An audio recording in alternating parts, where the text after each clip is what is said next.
It's becoming clearer every year, so we cannot go on with this very EU. It has to be another entity which provides open borders for European citizens between countries and open trade. And that's the European Economic Union up until 1990. That's more or less our role model. We would like to go back to that. There's nothing extreme about that. So, well, what can I say? It's an opinion, but you don't need the European Union to achieve all that. Peter Boehringer, we're sadly out of time, but I do thank you very much for joining me on Hard Talk. Thank you. Thank you, Stephen, and goodbye. That was Hard Talk. I'm Saroja Coelho. You're listening to CBC Radio 1. Have a great day. Good morning, Manitoba. You're listening to Information Radio on CBC Radio 1, 89.3 FM in Winnipeg, around the world on the CBC Listen app and on our CBC Manitoba YouTube channel. I'm Emily Brass, sitting in as your host today, and it's a very special show today. It's called Make the Season Kind. We're raising money all day for Harvest Manitoba, which supports food banks across the province. And if you want to get a call in now, the number is 204-982-3581. You can also go to and donate online at cbc.ca/kindmb. With me today are Corey Funk, our show director, Abby Adeyemi, our studio technician, Kevin Nipatebo, who produces our YouTube channel, and Heather Wells is in the newsroom with the headlines. Good morning. Well, an annual report by Harvest Manitoba suggests 68% of Manitoba Food Bank clients are women. Last year, most users were single men. The report, called Voices 2024, shows among the 649 clients who took part in the survey, 45% are employed either full or part-time. We're going to hear more about that throughout the morning here on Make the Season Kind. As well, people who live in Point Douglas have a mixed reaction to news a supervised drug consumption site is planned for their neighborhood. We'll hear what they have to say in our next local news at 6:30. Thank you, Heather. Well, also coming up on Information Radio, today's show is about giving. We're going to hear from a Winnipegger who's giving her time to Harvest Manitoba after she was motivated by stories of kids who have nothing to eat. We're also going to have music from Sisler High Jazz Choir. And before that, Harvest Manitoba says a large number of people accessing food banks in the province are seniors. And we're going to hear how age can also create barriers to making ends meet. Well, taking a look at the forecast for Winnipeg, mainly cloudy today, slight chance of flurries this morning, and a risk of freezing drizzle, high -5. For Brandon, we've got mainly cloudy conditions, chance of flurries early this morning, risk of freezing drizzle, high -2. And up in Thompson, increasing cloudiness today with periods of light snow starting this afternoon, a light breeze with a high of -17. You're listening to Information Radio on CBC Radio 1. Make the Season Kind is happening today. Get your checkbooks, get your credit card ready. Today on Q with Tom Power. Margot Martindale has played a lot of different roles, but Desperate Maple Syrup Smuggler is a new one. Margot is the star of the new Canadian series, The Sticky. She'll tell you why she relates to women who act out in mysterious ways and shooting in rural Quebec. Get your hands off my trees. That's coming up on Q, followed by Commotion with Elamine Abdel Mahmoud on CBC Radio 1, the CBC Listen app, and everywhere you get your podcasts. This is World Report. Good morning, I'm Stephanie Skandaris. Today is the National Day of Remembrance and Action on Violence Against Women. It's in honor of the victims of the Montreal Polytechnique massacre. It was 35 years ago today when 14 women were murdered in a targeted attack. Now there is growing concern about the surge in a different kind of gender-based violence taking place online. Kubina Oduro reports. Her predator targeted girls, young girls, minors, and he's not the only one in the world. He was just one of the few that got caught and charged. Carol Todd speaks from BC as an advocate for the prevention of cyber violence. Her daughter Amanda was targeted and exploited online by a stranger. Amanda was 15, And it was October 10th of 2012 that she died by suicide. The issue of cyber violence is on the rise, according to the Fédération des Femmes du Québec. It says women account for up to 80% of criminal online harassment victims in Canada.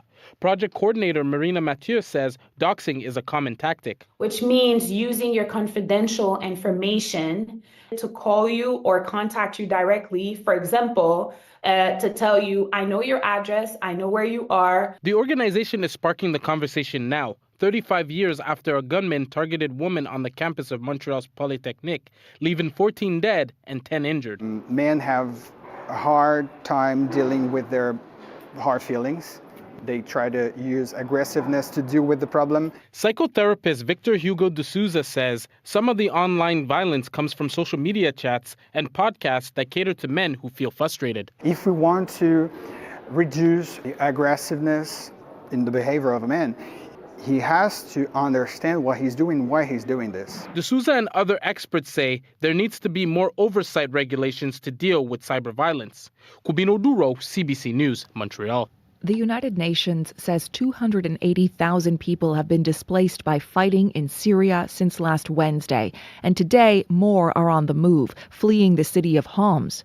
The group known as HTS is rapidly advancing there after taking control of Hama yesterday and Aleppo over the weekend. Crystal Gomansing is following developments from London. Celebrations in Hama as a statue of Bashar al-Assad's father is toppled. Islamist forces overwhelmed Assad's military Thursday, seizing the city. Hayat Tahrir al-Sham, also known as HTS, says it now controls two major cities, locations that appear to be leading the Islamist rebels to the capital, Damascus. From a military perspective, what comes after Hama will not be the same as what came before. Speaking through an interpreter, Abu Muhammad al-Jalani, an HTS leader, told CNN the goal is to overthrow the Assad regime. The course of the battle, as for the secrets of the battle, let's leave them to the unfolding events. You will witness them in reality. Assad's forces say they withdrew from Hama to regroup.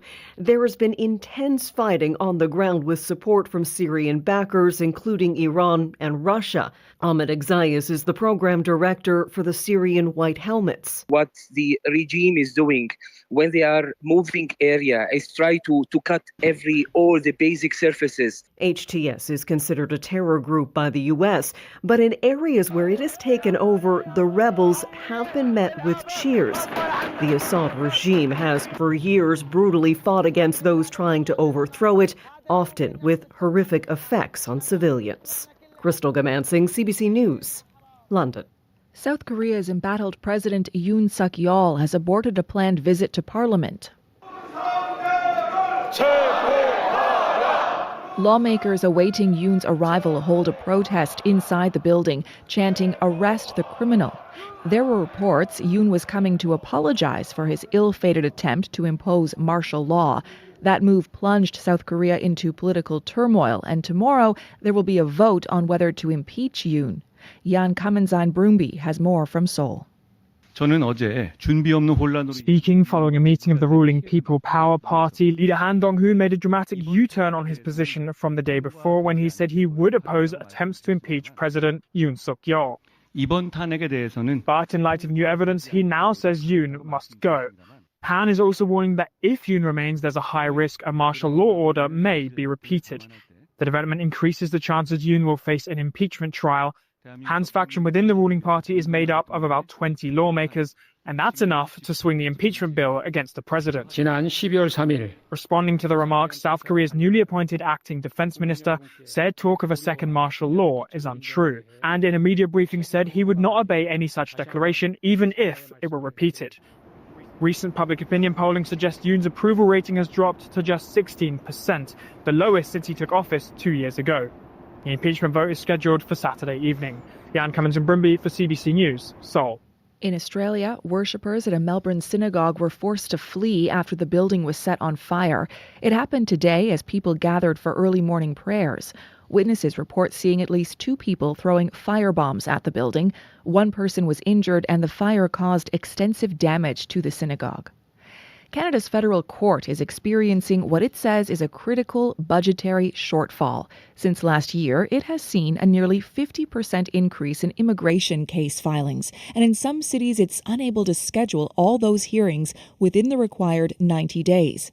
Justice Minister Arif Farani will discuss that problem with the 4 Chief Justices later today. Rafi Boudjikanian has more. We didn't think it was going to be this hard. Aldo Mendoza will not be going to see his family in Mexico over the holidays. I can leave the country, but there's no guarantee I can come back. Mendoza graduated last year from the University of Ottawa, but the Immigration Department refused him a postgraduate work permit. He's challenging that decision with the federal court, but has no idea when the tribunal will give him a date, grounding him here without status for now. It's not just about my career. It's also about my mental health, my ability to build a life. Federal court officials say there is a backlog of close to 500 immigration cases in Canada's 3 biggest cities. They're delayed by more than 3 months in Toronto, Vancouver, and Montreal. And the court is on track for a total of 24,000 immigration cases this year, a 44% increase over last year, and quadruple the average number before the COVID-19 pandemic. It's an issue of access. Lisa Middlemiss is an immigration lawyer in Montreal. The government needs to invest in justice for applicants. The court's administration service warns of further cuts and says it needs an extra $35 million a year to overcome its budgetary shortfalls. The Justice Minister's office says it's looking forward to working with the 4 Chief Justices to find sustainable solutions and points out 96% of judicial positions across the country are now filled. Rafi Boudjikanian, CBC News, Ottawa. Taylor Swift's Eras World Tour has spanned 5 continents, surpassed $1 billion in revenue, and after more than 150 shows, it all wraps up this weekend with 3 shows in Vancouver. The first is tonight. Yvette Brand has more. The whole world basically knows about the Eras Tour. Gianna and Olivia Gill have been waiting for this for years. It's like a Super Bowl, basically. This tour has spanned continents and attracts generations. It also brings in big coin. These Kelowna Swifties lined up at 4 a.m. to get merch, driving hours to Vancouver, despite having no tickets to the show. I love Taylor Swift so much. So, yeah, I was very excited just to, be in Vancouver, too, and, feel the energy of everyone. Energy undaunted by news Wednesday of a violent stabbing at a 7-Eleven that ended with police shooting a suspect not far from the stadium. It's devastating. There's a lot of anger, actually. Vancouver Mayor Ken Sim says extra security will keep the area safe for thousands coming. For one person to come to the city and to bring in some $150 million is pretty remarkable. UBC economist Jarrett Vaughn says if Vancouver can successfully host 160,000 Swifties, it will help dispel the city's reputation as being no fun. We don't see things like this. We may never see something like this again. A special data network has been installed around the stadium, and extra Sky trains and BC ferries are scheduled. We're going to try and get tickets by standing outside. We don't have tickets, so... For those who can't afford or couldn't get a ticket, there will be a guaranteed free glitter parade. Yvette Brand, CBC News, Vancouver. And the shoes I gave you as a present, putting someone first only works when you're in their top 5. And that's the latest national and international news from World Report. I'm Stephanie Skandaris. This is CBC News.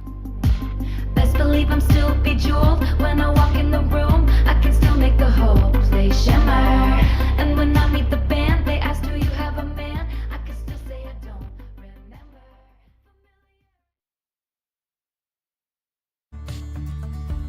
Everything is so expensive, and that's why we're seeing so many people coming to food banks.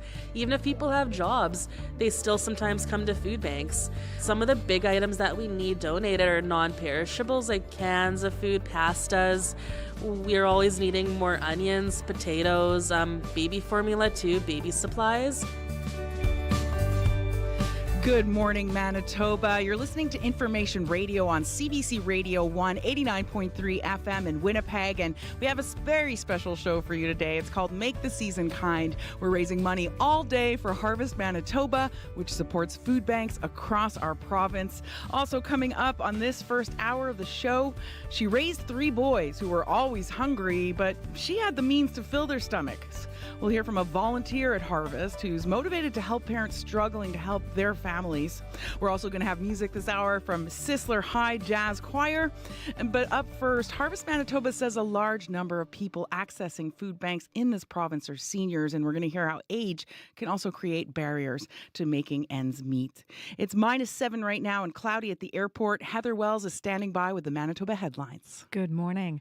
Well, Winnipeg property owners may soon face the largest municipal property tax hike in 34 years. The first draft of the 2025 city budget is due out Wednesday, and sources at City Hall say the budget calls for a 5.95% property tax increase next year. We'll hear about that. As well, a 78-year-old woman who died in a house fire earlier this week is being remembered as a fierce and loving person. Victoria Maynor says her family's grieving the loss of her mother, Gloria Alagao, in Monday's fire in Richer. Those stories and more coming up in our next local news at 6:30. Thank you, Heather.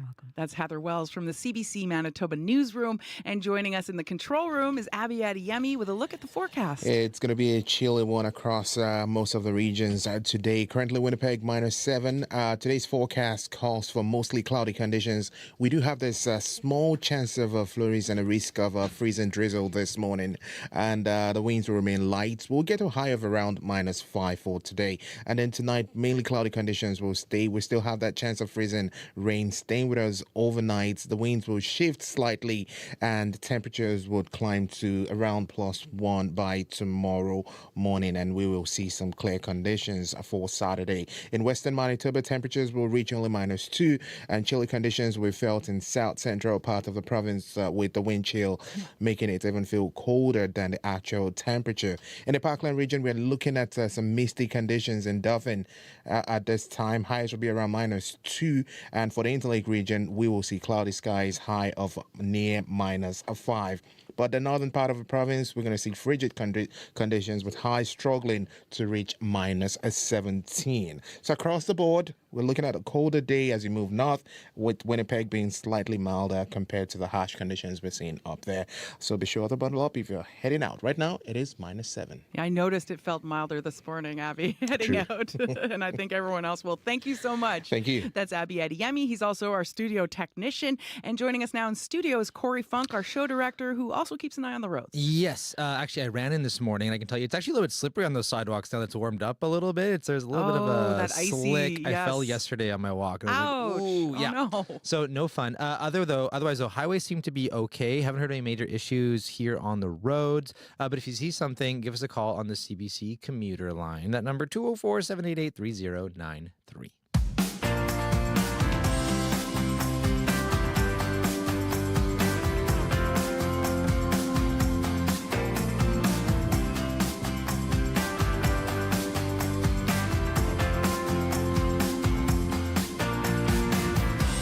Coming up on 6:15, you're listening to Information Radio on CBC Radio 1. I'm Emily Brass, sitting in as your host today, and it's a very special show, Make the Season Kind. We raise money all day for Harvest Manitoba to support food banks across our province, and we invite you to reach out with your donations. The number to call is 204-982-3581. Again, 204-982-3581. We also have a link for you if you want to donate online, and that's cbc.ca/kindmb.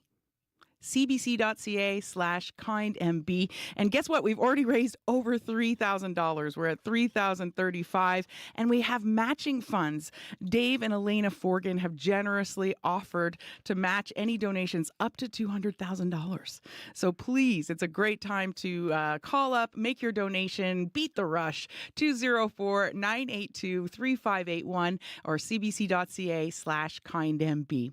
And here right now with us in studio studio is Vince Barletta, the president and CEO of Harvest Manitoba. Good morning, Vince. Good morning, Emily. So nice to see you today, this special day. How important are shows like Make the Season Kind to Harvest Manitoba? Well, they're absolutely critical, Emily. We look forward to this day each and every year. It takes a province to feed a province, and as you'll be telling stories throughout the day, the number of people relying on food banks and other harvest services grows each and every year. So a day like this, where we have the opportunity to raise hundreds of thousands of dollars, is not just important for the holidays, but it's funds that take us well into the new year as well. Absolutely. And you just put out your latest report, Harvest Voices. It came out today, actually. It says Harvest Manitoba hit record high numbers over the past year, with 50,000 people going to one of the food banks you support across the province.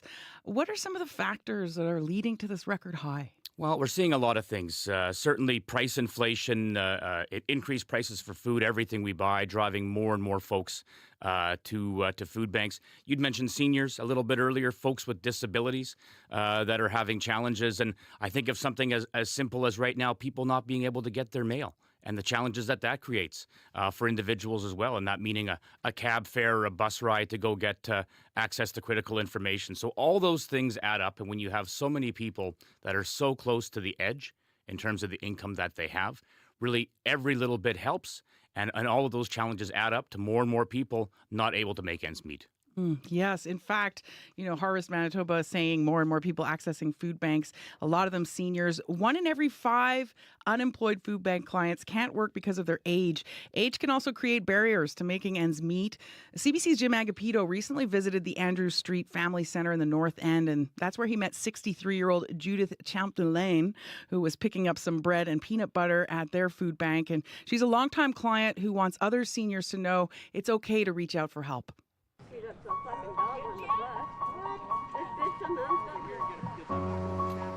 I can stand here and smoke. I won't get in trouble. I'm 64. I've been coming here for 10 years. If they weren't here, then I wouldn't know what I'd be doing, how I would be eating, or when I would get my next meal. I may have a roof over my head, but the importance is also having something in your belly as well. And like I said, if it wasn't for Andrew Street Center and some other places, people would not be able to make it. Sometimes making ends meet is not possible. Like, I'm on disability and I don't get much. What are some of the things they get you here? Fruits and bread, and they give you meat, potatoes, everything for like a good meal for the next few days. It's all good, and it all comes from donations from other people who care. And that's the thing, it's feeding this community here. What are you seeing with the people that come here? How does it help them? It helps them a lot. They look healthier, happier.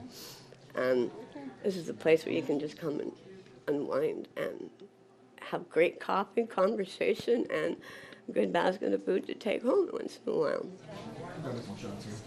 I come here a lot, even just to have coffee. I don't have to come here to take food home. Just as long as I got peanut butter and toast, coffee, I'm okay.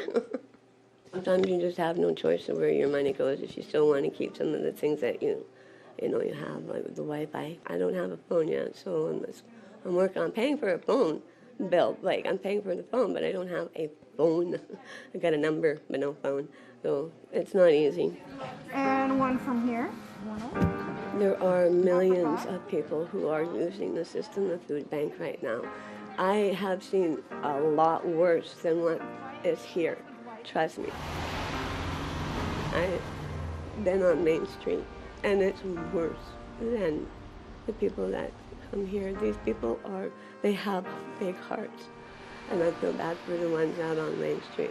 They chose that way of life, but they still get their food. To me, if it wasn't for these people that donate and these people that give out food, I don't know where I'd probably be dead. I don't know. I'm so happy that there are people like this. There you go. Enjoy your food. Thank you. I never knew there were food banks when I had my children. If I had known, I wouldn't have put myself out because I gave all my food to the kids. That's important for them. Chocolate. Don't feel ashamed if you have to go to a food bank. Things will get better, but you just have to keep an upper chin, like a big smile, and have a warm heart, and then just appreciate everything that you have. Very touching words there, kind of fighting back tears, to be honest. That was 63-year-old Judith Champdelaine at the Andrews Street Family Center in the North End, and she was speaking with CBC's Jim Agapito. Vince, so we just heard Judith say she's on disability assistance and living check to check. She said she doesn't even have enough money to afford a phone. How common is it that food bank clients are living with disabilities? Well, it's really, Emily, all too common, and Judith's story is like so many others. First of all, 2 million Canadians across this country using a food bank each and every month. And here in Manitoba, around 40% of them have some sort of disability that either prevents them from working entirely or limits their ability to work or causes other health challenges and additional costs. It's incredibly common. And the reality is, in this country, sadly, still, having a disability is a sentence to a lifetime of poverty, and it's a challenge for food banks all across our country. And Judith, is also a young senior. What are you hearing from seniors about living on social assistance, trying to make ends meet? Well, what we're hearing, of course, is the prices that people are paying when they go to the grocery store, when they get that basket of groceries for the week, and that amount of money that they have when they're at the till just buys less and less and less, and people are making tough choices, cutting out the fresh vegetables, cutting out the fresh fruits, not being able to buy those more nutritious foods that they may have liked. That's important for health. And we think about seniors and all of us, but we think of our health. And having to rely on processed foods and those types of foods and not being able to afford the fresh stuff, that takes a toll on your health. Yeah, no kidding, because a lot of them have a lot of added salt, added sugar, which isn't so great when you're living with high blood pressure or diabetes, a lot of conditions that come with age.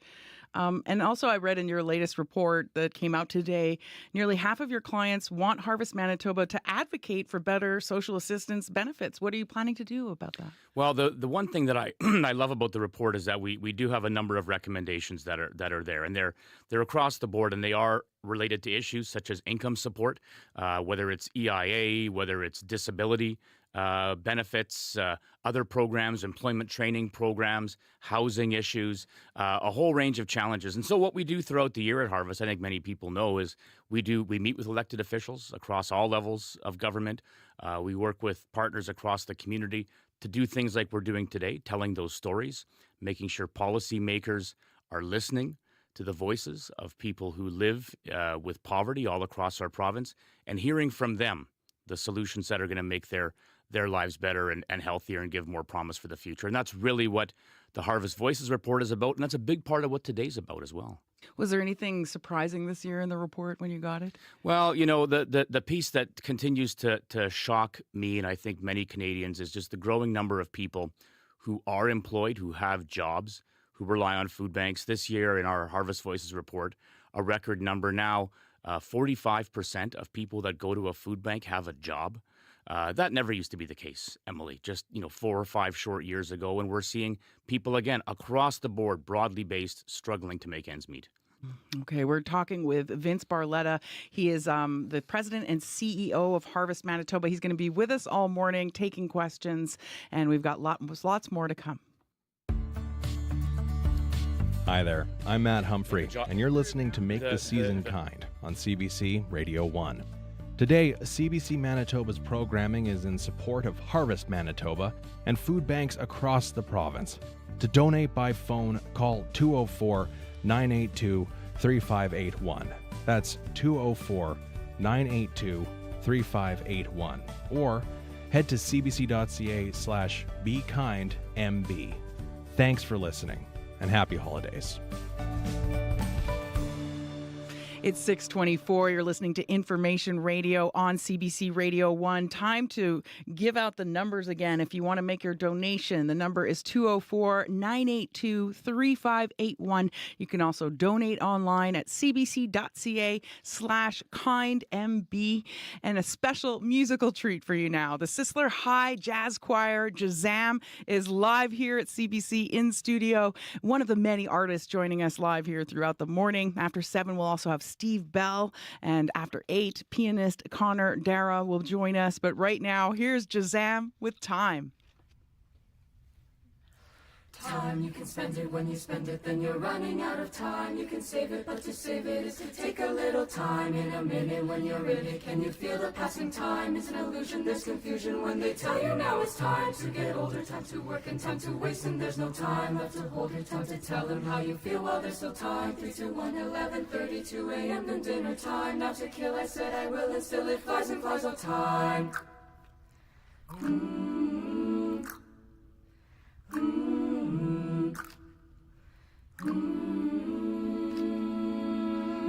No time you can spend. When you spend, you're running out of time. You can save, but to save it takes some time. In a minute, you're in it. Feel passing time is an illusion, confusion. They tell you now it's time to get older, to work, time to waste. There's no time left to hold, time to tell him.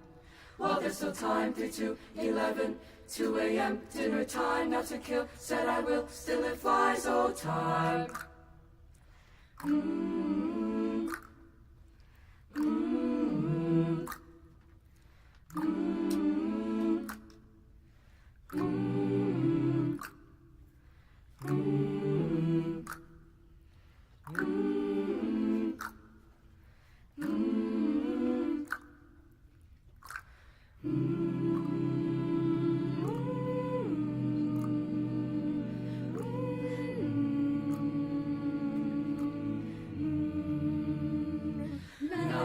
Time you can, when you're running out of, save it, take a little time, minute, can you feel passing is an illusion, they tell you to get older, work, waste, there's no holder, tell him, feel there's time, 1:30, dinner time, kill, will still fly, oh time, you can spend it. When you spend it, then you're running out of time. You can save it, but to save it is to take a little time. In a minute, when you're in it, can you feel the passing time? They say time to get older, time to work and time to waste, and there's no time left to hold it, time to tell them how you feel while there's still time. 3, 2, 1, 11:32 a.m. then dinner time. Now to kill, I said I will, and still it flies and flies, oh fly, fly, fly on time.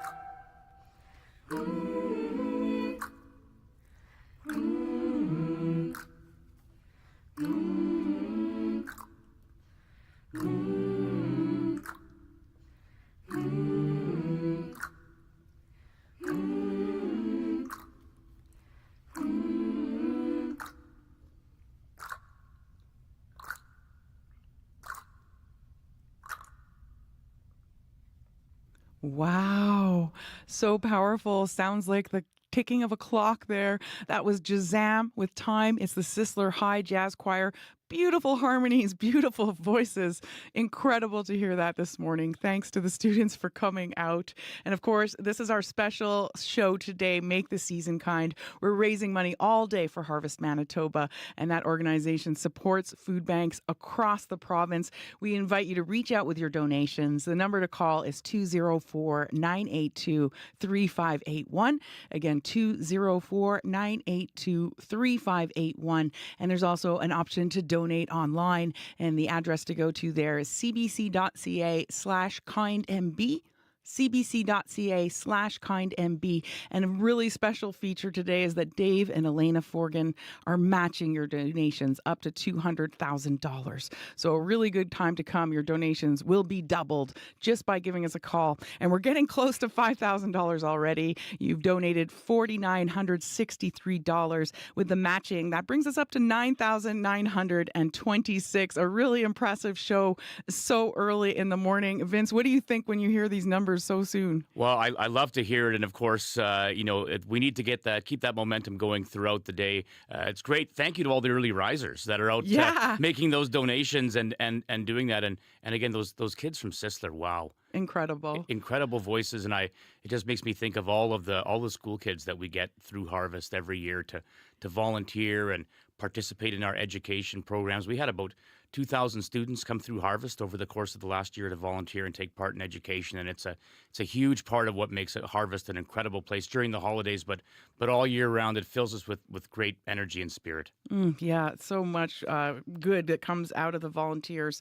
Well, we're going to actually hear more from a volunteer, a Winnipegger who's giving her time at Harvest Manitoba. She says that, she was motivated by the stories of children in our province who have nothing to eat, and she felt, motivated to get out there and help. So that's coming up. The news is next.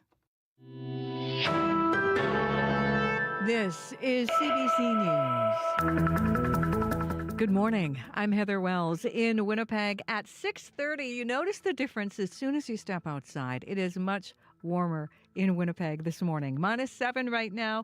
We're going to keep warming up to -5, and we'll be melting by tomorrow.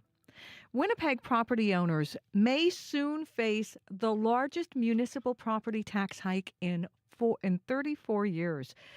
Details on that story from CBC's Bartley Kivas. The first draft of the 2025 city budget is due out on Wednesday. Sources at City Hall say that budget calls for a 5.95% property tax increase. The hike this year was 3.5%. Mayor Scott Gillingham declined to comment. In recent months, he's hinted at a higher tax increase. Gillingham has issued repeated warnings Winnipeg doesn't generate enough revenue to properly fund core services like policing and road repairs. A 5.95% hike would only generate $44 million more for the city. The total city budget is close to $1.5 billion. A 5.95% tax hike would also be the largest for Winnipeg since 1990, when Bill Norrie was the mayor. Bartley Kivas, CBC News, Winnipeg. A family in a small Manitoba community is grieving after a fatal house fire. Glory Alagao died earlier this week in her home in Richer. Her daughter, Victoria Maynor, says what started the fire is still being investigated, but early signs point to a lamp in the living room. You miss one little thing, and next thing you know, everything that you worked so hard for and you've done for so long every single day just to be comfortable is all gone in seconds. Maynor's son was also at the home when the fire broke, but he managed to get out. The 15-year-old was airlifted to hospital and is now recovering from his injuries. People who live in Point Douglas have a mixed reaction to news a supervised drug consumption site is planned for their neighborhood. Brad Schultz lives in an apartment building across from the proposed site at 200 Disraeli. I'm okay with it. I think with all the toxic substances that are out there now, I think it's a good idea. Schultz supports a plan to give drug users clean needles and test their drugs. Carly Anderson is raising 4 children in the neighborhood. Her oldest daughter is in grade 12 at Argyle Alternative High School. That's across Disraeli from the proposed site. I'm very disappointed that they haven't sat down with the community as a whole. We do have many concerns which have not been addressed at all to the community. Anderson says students walk through the area to go to gym just a few blocks away. She doesn't think a fence will address her concerns. Anderson says she supports the principle of a safe injection site, but says none of the models used in Canada are safe for surrounding neighborhoods. A Portage la Prairie woman killed in a double homicide last week is being remembered as a loving mother. Officers found 37-year-old Emily Smoke dead in a home on Oak Bay in Portage la Prairie Sunday night, along with her 42-year-old boyfriend. Lorette Francoeur is Smoke's mother. She was close with her children. She was a very good mom. They go on outings together, go spend weekends somewhere else, out of town somewhere. The last time Francoeur saw her daughter was early November when she left to visit her boyfriend in Portage la Prairie. CBC News is not identifying him at this time. An annual report by Harvest Manitoba suggests 68% of Manitoba Food Bank clients are women. Last year, most users were single men. Kahindi Jasper came to Winnipeg from Nigeria last year with her 4 children. She is a full-time student and works 20 hours a week, but it's not enough to make ends meet. Now she visits the food bank once a month. When you go to the Canadian superstore, you buy something very small, and then you're paying like $100 beyond. And you go to Harvest Manitoba, they give you something like double of what you buy. The report, Voices 2024, shows among the 649 clients who took part in the survey, 45% are either working full or part-time, 62% have children, and 50% live with disabilities. Now, today, CBC Manitoba's programming is in support of Harvest Manitoba and food banks right across the province. We're making the season kind throughout the day. Taking it to overtime. Lowry denied.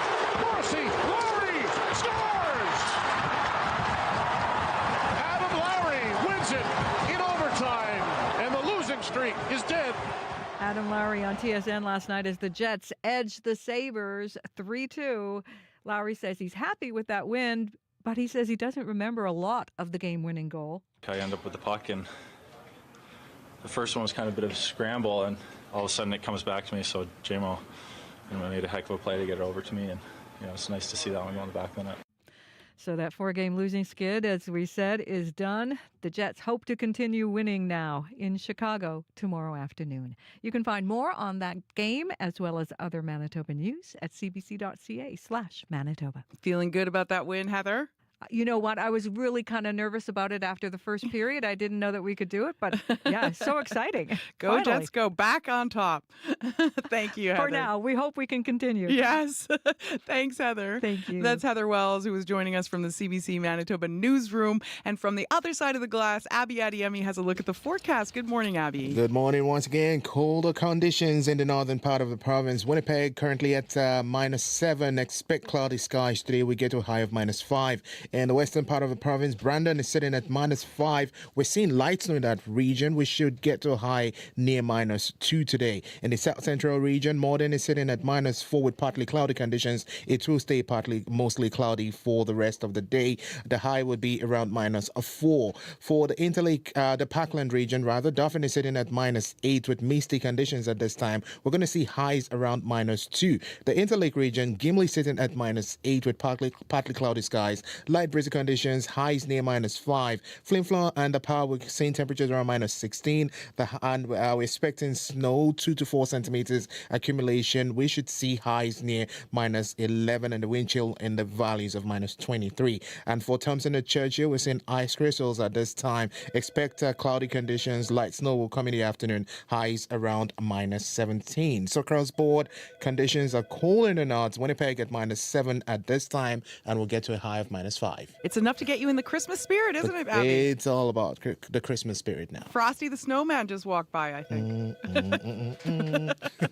Thank you, Abby. Thank you. That's Abby Adiemi. He's also our studio technician, and our show director, Corey Funk, joins us with a look at the commute. And maybe that was Frosty the Snowman calling Giving as us a well, call. the commuter line. I don't know. I was in here. I'm like, do I answer? Do I not? So if that was you calling, call me back in a bit because I'm in here doing a commuter report. And there's a couple things to tell you about. David called. There's a collision at Panet and Plessis right now that's kind of blocking that intersection. Looks like it just happened, so they may start to back up there. That's Panet and Plessis. If you have any details on that, let me know. Also, there's a hydro outage right now in the Archibald Mission area. So it actually has the lights out completely right now at Archibald and Mission. So it's a blank intersection. You want to treat that as a 4-way stop. And as I can imagine, since that's a pretty busy intersection, you might see some backups there this morning. If you see anything else going on out there, give me a call on the CBC commuter line like that person who did that I wasn't able to answer. 204-788-3093. Thank you, Corey. That's Corey Funk, our show director and our traffic reporter as well. It's 6:38 and you're listening to Information Radio on CBC Radio 1. I'm Emily Brass filling in as host today. And we're coming up on the business report, but I just want to quickly give out the numbers. It's our Make the Season Kind show today. We're raising money for Harvest Manitoba. And the number to call is 204-982-3581, or you can go online to cbc.ca/kindmb. Well, time now for our business report. Phil DeMont joins us from the CBC Business Desk. Good morning, Phil. I buy long sleeve shirts to exercise in, kind of the branded ones, and so this year something was on sale, so I ended up with a Winnipeg Jets one. Oh, good, right choice there, Phil. Well, I know, but I look like I'm a real savant now because I'll wear it to the gym and people go, ooh, and the next day I'll wear my Cleveland Cavaliers one, and they're like 19-3, so people, I think you want to send me your jerseys because then I'll wear them and you'll do really well because I'm 2 for 2. Yeah, no kidding. You're our good luck charm. We'll send you, as the seasons go by and we have the Gold Eyes playing baseball Yeah, and we I have the was Sea thinking Bears that. on basketball, we'll have to make sure you get those too, Phil. Thanks. So one of the big stories this week is the killing of the prominent CEO in New York City. Is that making companies more aware about protecting their executives? Well, they've been worried about this for a long time, but more so this week. That's after Brian Thompson, the CEO of United Healthcare, was shot and killed on a Manhattan street Wednesday. He was walking unescorted with any security personnel. So Kroll is a company, U.S. company that provides all types of securities for big firms. Executives there say they've been getting calls for the past few days after the Thompson shooting from companies inquiring the cost of protecting their people. Some firms have already taken down the pictures of their senior executives from their websites because their names are familiar if you read the annual reports, but their images less so. This is especially true for healthcare companies. After the pandemic, these firms started receiving more threats, mainly from people upset over the lockdowns and vaccination mandates. So in 2023, Moderna and Pfizer, companies that produce the COVID vaccines, they spent $1 million each on executive protection. Currently, about 100 companies in the Standard & Poor's 500 index say they pay for security for their senior people. That's up from 50 a couple of years ago. Snap spends about $2.5 million protecting its CEO. Alphabet spent almost $7 million making sure its chief executive, Sundar Pichai, was safe. And Meta, almost $250 million on security for Mark Zuckerberg and other executives. And, you know, you're used to this with sports people or celebrities, you know, music people. But you can see why executives getting more concerned before even just Wednesday's shooting. 2022, for example, Apple CEO Tim Cook, he had a stalker showed up at his house. So Apple now spends about $800,000 on his security. More firms are going to step up to the plate because it's a more polarized society these days. And, you know, people are upset about losing insurance coverage or their money or their stocks or whatever. And it's a lot more threatening than it might have been a couple of decades ago. Wow, that is just pretty shocking. And meanwhile, the fallout continues for TD Bank from its anti-fraud issues in the U.S. What's the latest on that, Phil? Yeah, this week the bank said it's shelving its outlook for 2025, completing a review of its business lines to try to revive its sagging stock price. All this stems from earlier this year when TD pled guilty to conspiracy to commit money laundering. A bank paid a whopping $3 billion fine to American regulators because over a 6-year period, TD allowed 3 money laundering networks to transfer more than $650 million through some of its U.S. branches. TD now revamping its compliance team and governance structure, has a new CEO, Raymond Chun, who has to clean up this mess. One business problem for the bank, it's agreed to a cap on its assets in the U.S. That essentially limits its ability to expand south of the border, and that was a major piece of its growth plan.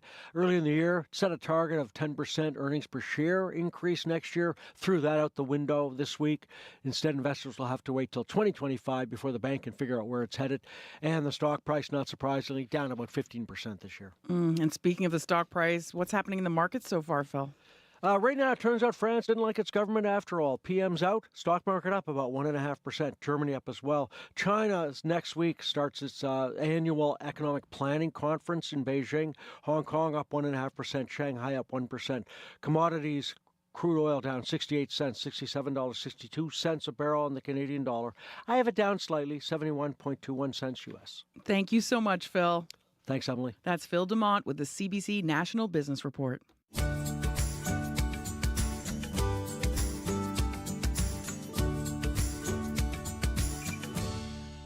6:43, you're listening to Information Radio on CBC Radio 1, and Corey Funk has a quick traffic update. Yeah, just one thing. I know I mentioned a multi-vehicle collision at Panet and Plessis. It's actually Pandora and Plessis. So sorry for that mistake. Daniel called just with that correction there. Pandora and Plessis. There's a multi-vehicle collision. Might cause some backups there. If you see anything else, 204-788-3093. Thank you, Corey. That's Corey Funk, our show director. And it's a special program today. It's Makes the Season Kind, raising money all day for Harvest Manitoba, supporting food banks across the province, and the need is higher than ever. So please, if you can, reach out with your donations. The number to call is 204-982-3581. That's 982-3581. And the link to donate online is cbc.ca/kindmb. Now, we've already gotten close to $5,000 in donation at $49.63, and then we have matching funds Dave and Elena Forgan are generously matching our donations up to $250,000. So the more we raise, we can double it. So with the matching funds right now, we're sitting at close to $10,000. $9,926 have already come in. And maybe to get you in that spirit, that giving mood, some more live music. This is the Sisler High Jazz Choir Jazam. They're with us in studio, and here they are with Carol of the Bells. Hark,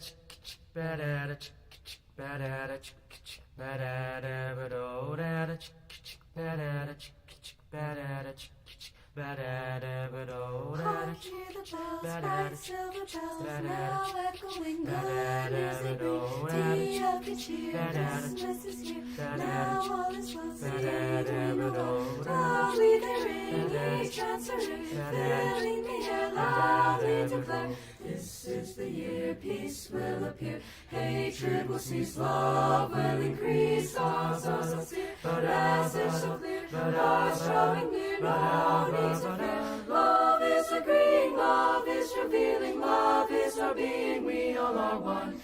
Christmas bells ring out, their love's a treasure, so we sing the song in merry measure, spreading the word, let it be heard, each bell a part of loving hearts. Hark, hear the bells, bright silver bells, now echoing good news they bring. We are good cheer, Christmas is here, now all is well, singing loudly they ring, each answering, filling the air, loudly declare, this is the year peace will appear, hatred will cease, love will increase, songs so sincere, message so clear, hearts drawing near, no need to fear. Love is agreeing, love is revealing, love is our being, we all are one.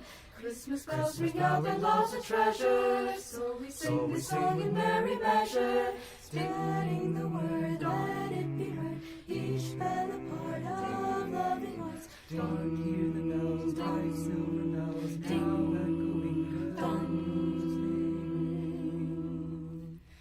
good. Ding dong, ding dong.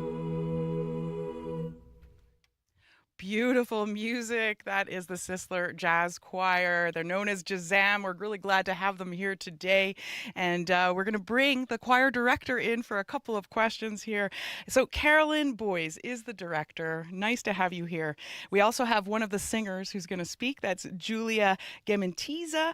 So Carolyn, how does it feel to have your singers doing such a great job and helping to raise money for the food banks? Well, I'm very proud of them and grateful to CBC for providing opportunities for kids to be a part of the greater community and do things like this.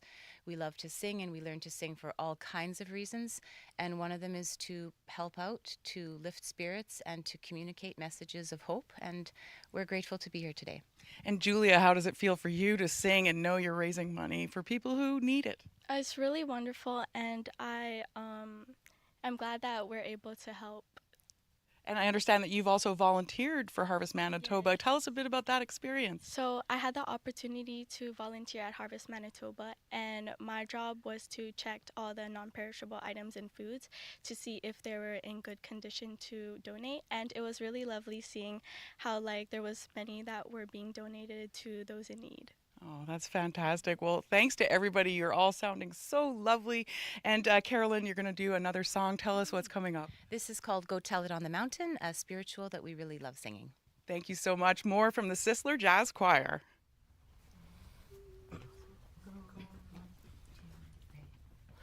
Go tell it, go tell it on the mountain, go tell it, Jesus the Christ is born. Go tell it, go tell it on the mountain, go tell it, Jesus the Christ is born. Go tell it, go tell it on the mountain, go tell it, Jesus the Christ is born. Go tell it on the mountain, over the hills and everywhere. Go tell it on the mountain, that Jesus Christ is born. Tell it on the mountain, tell it on the mountain, tell it on the mountain, tell it on the mountain. mountain, tell it on the mountain, tell it on the mountain, tell it on the mountain. Go tell it on the mountain, tell it on the mountain. Show me the way.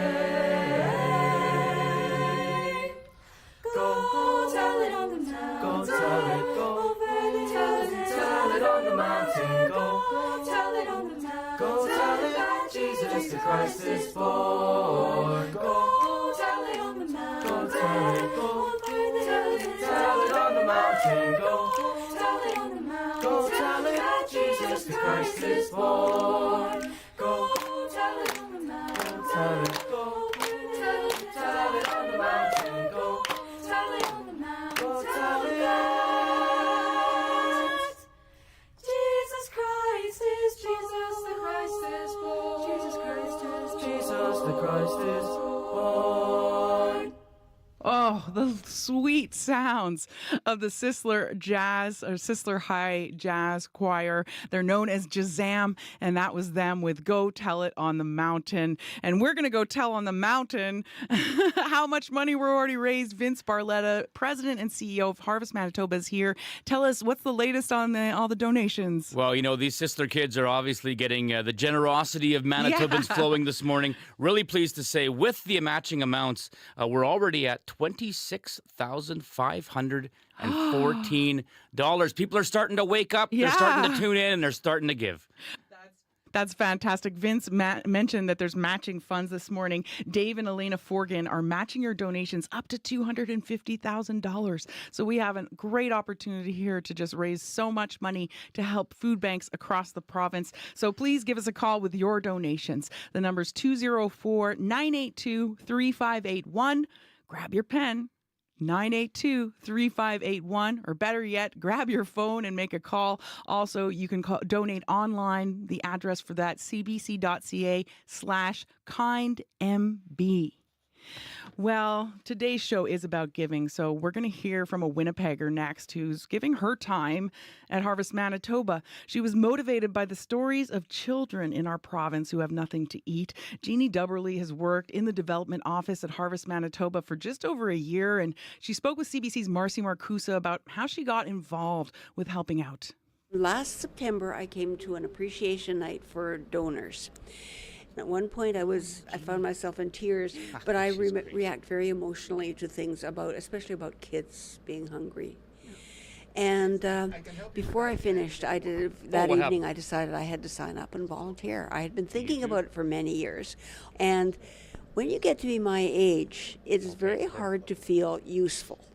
You know, Perfect. I mean, Thank you. my family loves me, but they don't need me to do anything for them. And I always wanted to be somebody who was making a contribution. What was it about that evening, sort of, obviously you'd known Harvest and some of the work it does in our community because you said you were at a donor appreciation, so you would have donated. But what was it about that evening that stayed with you? There were two things, and they both involved children. One was the program they have for new mothers, where it's extra nutrition for the mom and for the baby. And the other one was this program for school kids, where not only do they get extras during the week at school, meals, when they go home for the weekend, there's no guarantee that there's going to be anything really nutritious or filling for them at home. And so now on Friday afternoons, they get a package, and they go home, and it's got fresh fruit, it's got things like granola bars, healthy snacks. The new term is food insecurity, and that's what a lot of kids face. They don't know there's going to be food at home. I had 3 boys who were always hungry.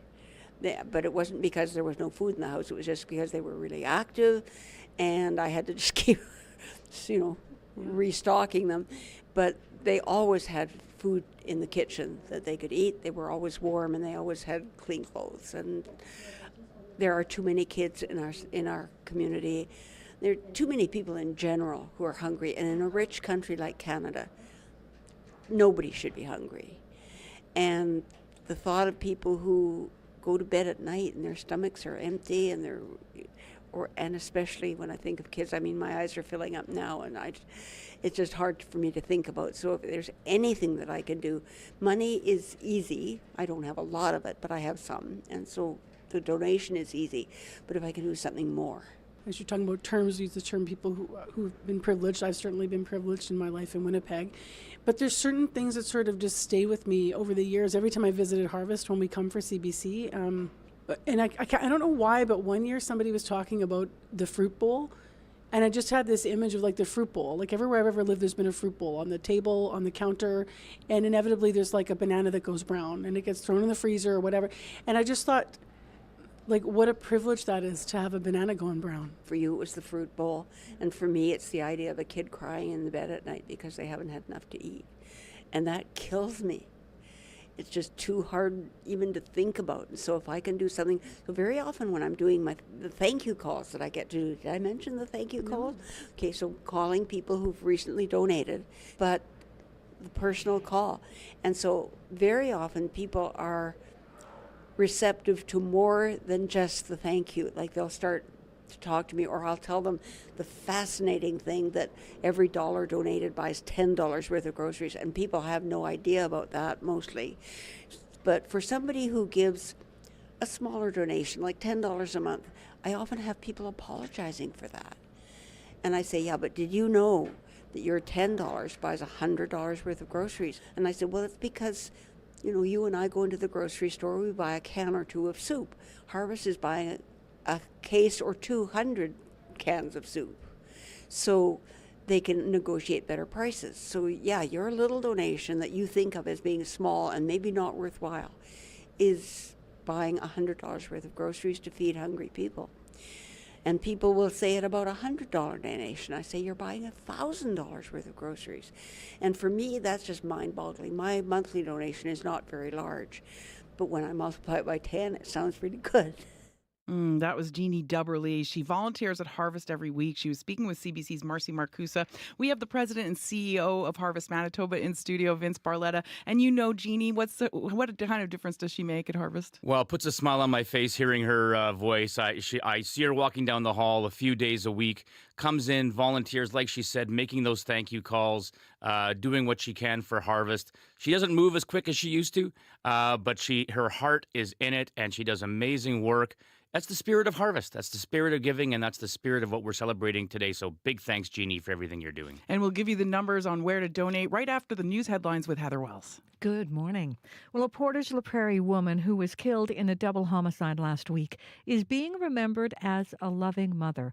Officers found 37-year-old Emily Smoke dead in a home on Oak Bay Sunday night along with her 42-year-old boyfriend. We're going to hear from Smoke's mother coming up. And people living in Point Douglas have a mixed reaction to news of a supervised drug consumption site for their neighborhood. Some say they weren't consulted. I'll be back with more Manitoba news at 7:30. Thank you, Heather. You're welcome. That's Heather Wells from the CBC Manitoba newsroom. Quick traffic update. Pandora and Plessy. There's a multi-vehicle collision. It's blocking that intersection. There's also a hydro outage in the St. Boniface area. The lights are totally out at two intersections, Archibald and Mission and Archibald and Provencher. You could treat those as a four-way stop. Well, still to come, it's our Make the Season Kind show. We're raising money all day for Harvest Manitoba. And we're going to meet some of the people who are supported by Harvest Manitoba. After the news, we're going to hear about a family's journey from Nigeria to Winnipeg and how Harvest has helped make a big difference in their lives. That's all coming up. And the number to call, make your donation, 204-982-3581. Again, that's 982-3581. You can also donate online at cbc.ca/kindmb. That's cbc.ca/kindmb. And Dave and Elena Forgan are generously matching your donations today to $250,000. So such an opportunity. If we could raise that much, that would be $500,000. So give us a call. Get in touch again to 982-3581.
Today on The Current. 7 or 8 police cars, peace officers and parking authority show up, 2 or 3 tow trucks show up. They wanted us out. There was no offense or buts about it. The cost of housing has left some Canadians living in their motorhomes. Calgary has moved one group of RVs off a city road, but the people who are living there are asking where they're meant to go now. That's coming up on The Current. The Current with Matt Galloway. This morning at 8:37, 9:07 in Newfoundland, and on the CBC Listen app. This is World Report.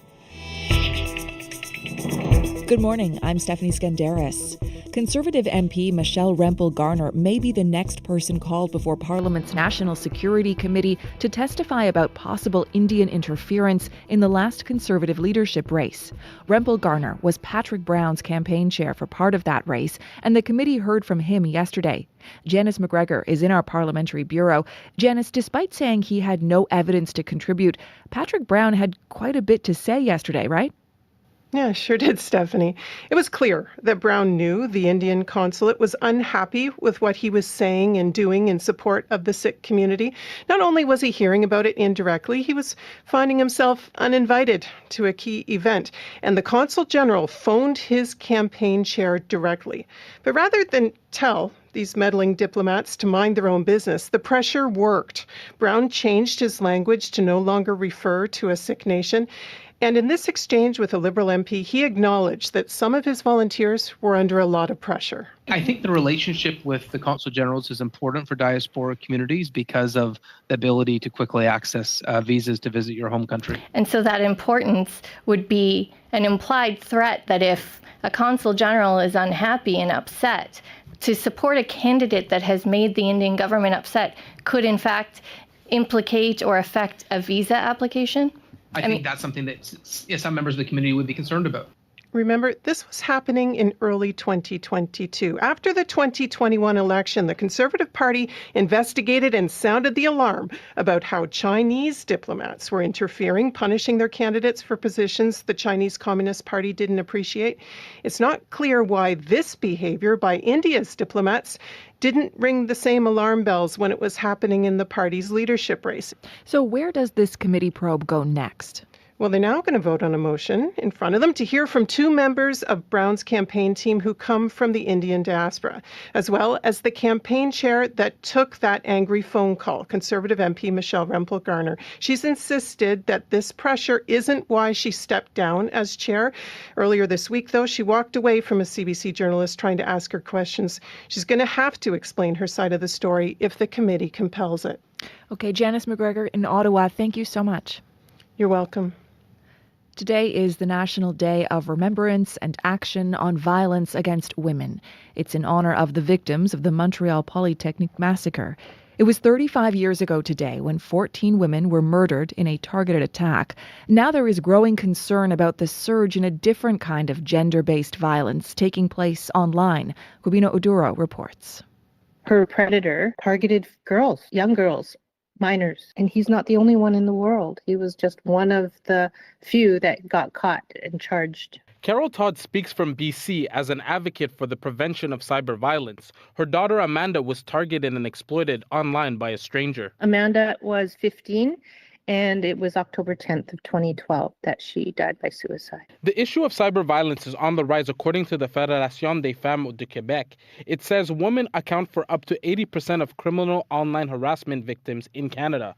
Project coordinator Marina Mathieu says doxing is a common tactic. Which means using your confidential information to call you or contact you directly, for example, to tell you, I know your address, I know where you are. The organization is sparking the conversation now, 35 years after a gunman targeted women on the campus of Montreal's Polytechnic, leaving 14 dead and 10 injured. Men have a hard time dealing with their hard feelings. They try to use aggressiveness to deal with the problem. Psychotherapist Victor Hugo de Souza says some of the online violence comes from social media chats and podcasts that cater to men who feel frustrated. If we want to reduce the aggressiveness in the behavior of a man, he has to understand what he's doing, why he's doing this. De Souza and other experts say there needs to be more oversight regulations to deal with cyber violence. Gubino Oduro, CBC News, Montreal. In Syria.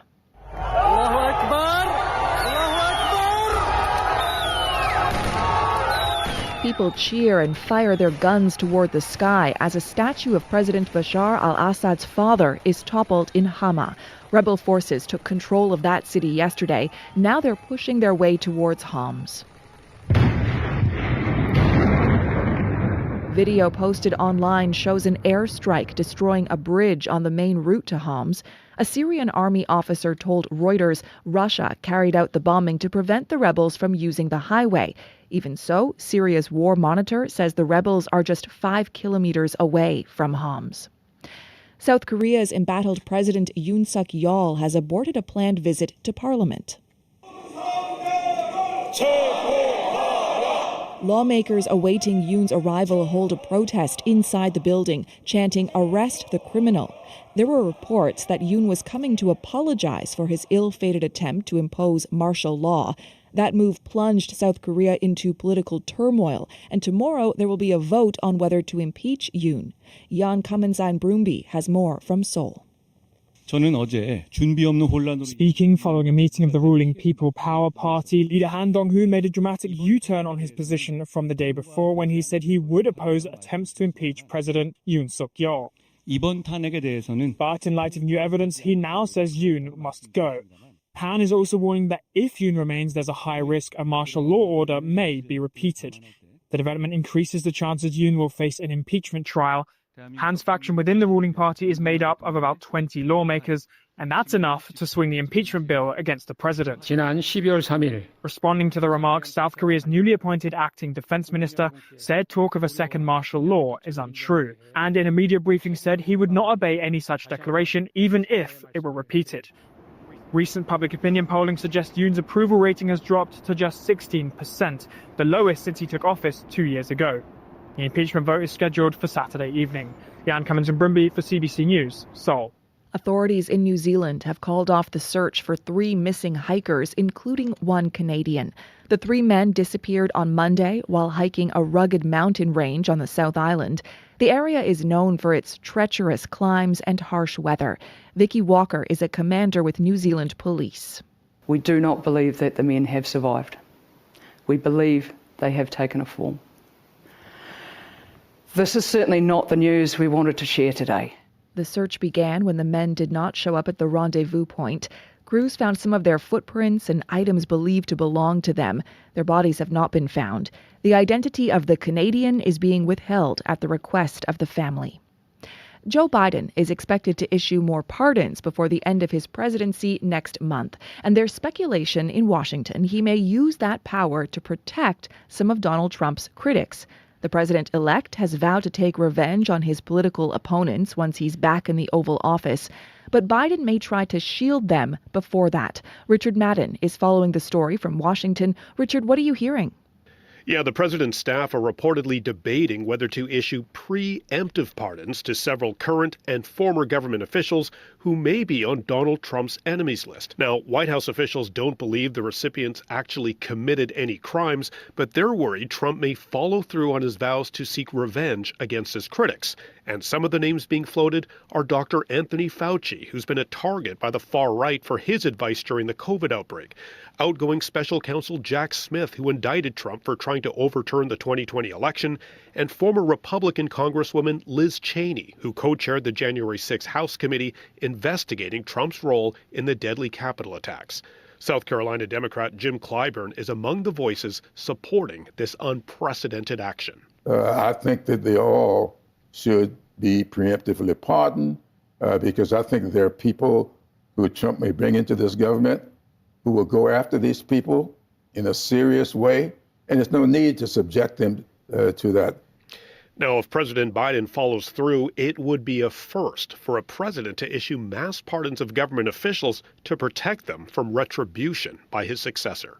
And how would preemptive pardons even work?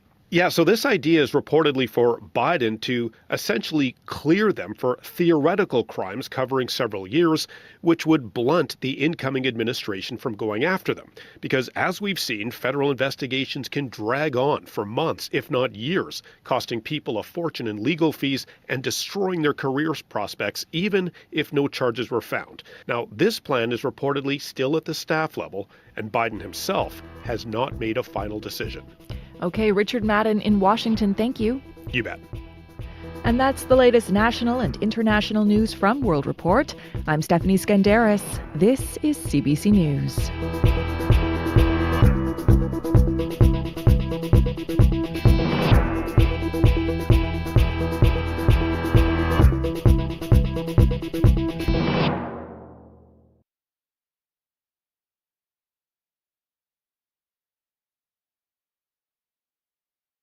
CBC Winnipeg. And why should people think about donating, in your opinion, Debbie, to Harvest Manitoba? Because I see a lot of single mothers that are struggling with children that are on their own, and a lot of poor people who might be on social assistance that really need the help. And what would happen in your life if Harvest Manitoba weren't here? You're here getting some food today. You said you come every month.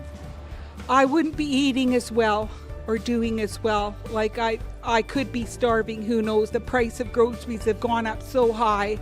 Like I don't know how I would be eating with the cost of groceries now. Without this place, I don't think I would be eating nearly as well as I am right now.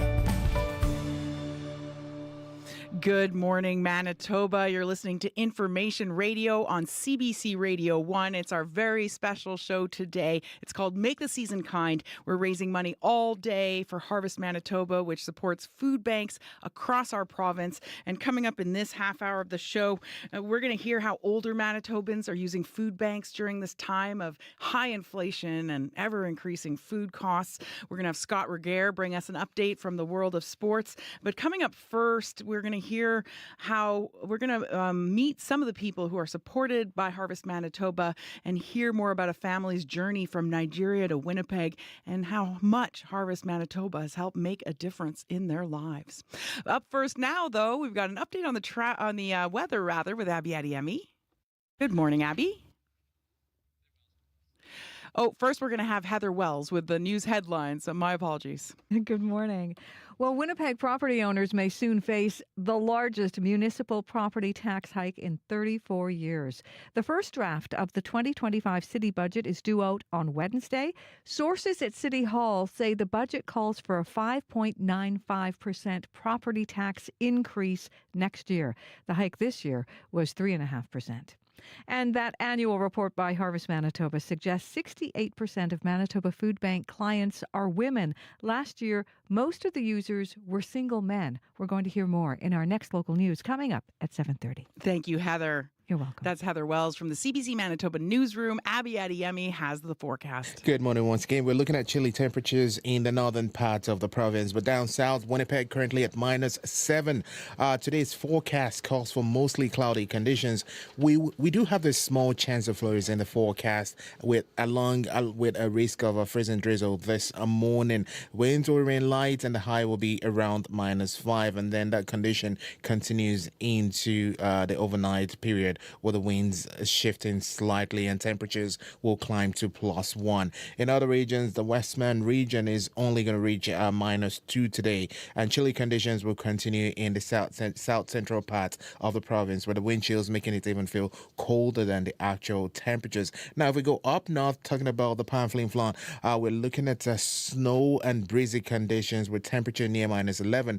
And further you go north, you're going to see Thompson and Churchill feeling even some frigid conditions, with highs struggling to reach -17 in Thompson and -25 for Churchill. With the wind chills, it's going to feel much colder. There's a risk of frostbite, which is a concern in the northern region. But right now, Winnipeg, we are at -7. It's going to be a mostly cloudy day and a small chance of flurries and freezing drizzle in the forecast. Thank you, Abby. Thank you. That's Abby Adiemi, who's also our studio technician, and our show director, Corey Funk, joins me in studio now. He's got an update on the traffic. Yeah, Burroughs and Salter is actually closed right now. Burroughs is closed in both directions at Salter, between Salter and Powers, because there's actually a fire in the area right now. So you want to avoid that area altogether. That is Burroughs, in both directions between Salter and Powers. Also this morning, if you're in St. Boniface, this may be disruptive for you. Archibald and Mission, and the intersections of Archibald and Mission and Archibald and Provencher are completely out right now because of a hydro outage. So that also might cause some issues as people treat that as a four-way stop. Some big backups this morning there, I imagine. As well, finally, Pandora and Plessis. curiosities. There was a multi-vehicle collision we heard about earlier on the commuter line. Might cause some issues as there. I haven't heard any updates since, but it seems like things might get pretty backed up there. There are cars blocking that intersection. If you see anything else going on out there, give me a call on the CBC commuter line. That number 204-788-3093. You're listening to Make the Season Kind on CBC Radio 1, CBC Manitoba's day of programming in support of Harvest Manitoba and food banks across the province. 7:15 right now, and yes, it's information radio, but today it's Make the Season Kind. We're raising money all day for Harvest Manitoba, and with me in studio right now is President and CEO Vince Barletta. Vince, how much have we had come in so far? Well, Emily, thanks to all your good work and the early risers this morning, we've got already in the bank $26,514. Fantastic. Woo. Thank you. Impressive. Early birds are good donators. Absolutely. Keep it coming. Yeah, and the number to call to keep that money coming in is 204-982-3581. Again, 982-3581. Dial it into your phone right now.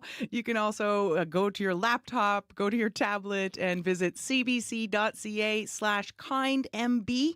Again, that's cbc.ca/kindmb. And we do have a generous family is donating up to $2,500,000. They're going to match your donations. That's thanks to Dave and Elena Forgan. So a really good opportunity to really make your money count. Give us a call, 982-3581. Well, we are hearing a lot this morning about the impact Harvest Manitoba has had in our province. And one of the many families that gets a hamper each month is the Wazira family. Oluwatomi and Maria came to Winnipeg a year ago from Nigeria, along with their two small children, William and Star. And a few years ago, Oluwatomi was the victim of a violent robbery that left him blind. He's unemployed as he's been relearning how to do day-to-day activities without the use of his vision. His wife, Maria, has found employment as a support worker, but the money's still tight for the family of four. A little help from Harvest Manitoba has gone a long way to stretching their budget. CBC Manitoba community reporter Shanley Vidal recently visited their home in Winnipeg's Centennial neighborhood. When did you become a client? I think a month after we located to Winnipeg, yeah. When we came, we were trying to get relief, get extra foodstuffs, and I think it was from a church member. Yeah. So they told us about Harvest and Harvest Manitoba, and we called and registered. Yes. And it's been awesome since then. It's been really helpful. Really, really. You know, starting out fresh, I understand there's been a lot of challenges with expenses and things like that. What are some of those challenges? Foodstuffs, groceries, getting food for the kids, especially my daughter. And William selects food as well. So sometimes we manage as adults because back in Nigeria, we're both raised by single parents. So we knew how to manage and stuff, but kids don't understand that. As a parent, you want to get the best for your kids. So sometimes you go to the grocery store and William is pointing, Daddy, I want this, and I'm not able to get it. And maybe sometimes get yogurt and chocolates. We're not able to buy that, or because we're on a budget. So it can be quite challenging and hurts as a dad or a parent when your kid is aiming at something and you're not able to provide. Cornflakes, okay. How has it helped you stretch your budget? When we came, my wife didn't find a job immediately.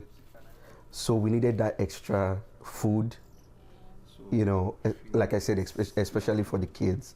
So it was very helpful when we just arrived and registered. So in fact, the first time I remember we got grapes and a lot of stuff. Yeah, we got a lot of things when we just registered. I mean, you feel so excited because when your kids are like, oh, Daddy, what's this? And they see stuff they like. Yeah. So yeah, it's a big relief. It gives that extra support especially for someone like myself. I'm unable to work now because I'm still learning under Vision Loss Manitoba, how to use my laptop. So getting that extra support from Harvest Manitoba really helps. Sometimes she's stressed out and she's the only one working for now. So getting that extra support, I mean, anytime she comes, she's always, even though I can't see her face, you can tell that she's happy that she's getting this, extra stuff. Yeah. Yes, maybe it does be back. They make it so easy for you. Easy for you. You don't have to go to a far place. Yeah. When they get your address, they give you a location that is close to you. 3 minutes walk or 2 minutes walk. Oh, that's so convenient. Yeah. Yes. I told one of my friends 3 weeks ago, she just registered and she was like, oh my God, this is what they give. She was so happy. She was so excited. And groceries are getting expensive. So yes.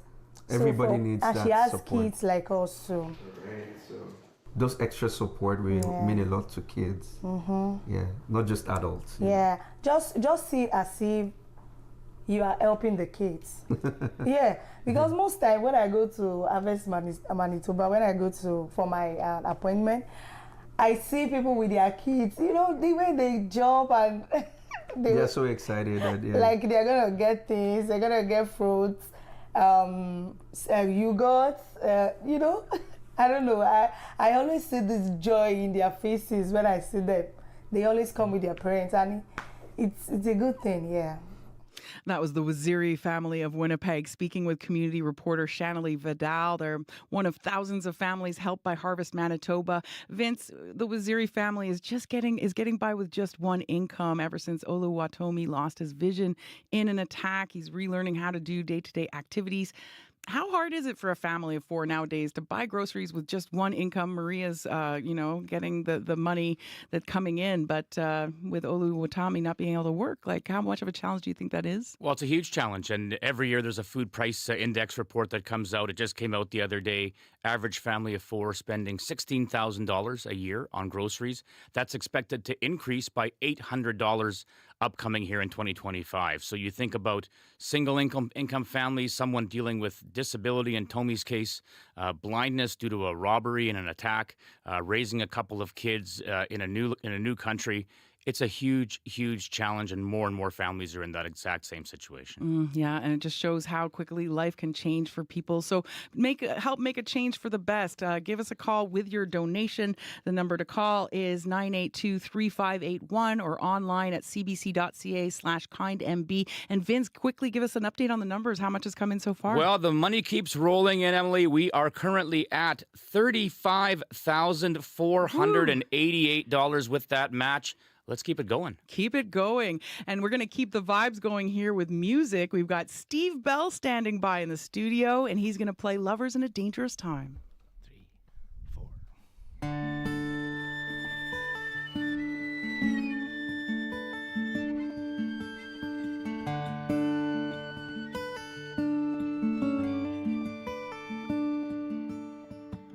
Don't the hours go shorter as the days go by? Never get to stop and open your eyes. 1 minute you're waiting for the sky to fall. Next you're dazzled by the beauty of it all. Lovers in a dangerous time. Lovers in a dangerous time. Lovers in a dangerous time. Lovers.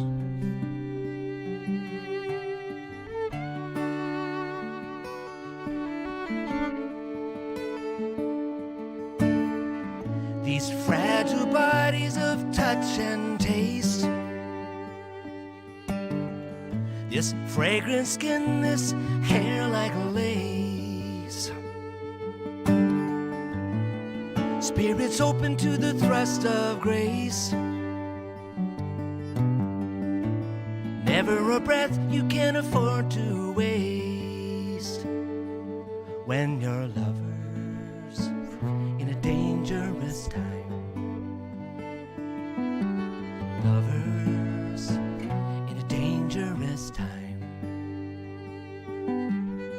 Lovers in a dangerous time.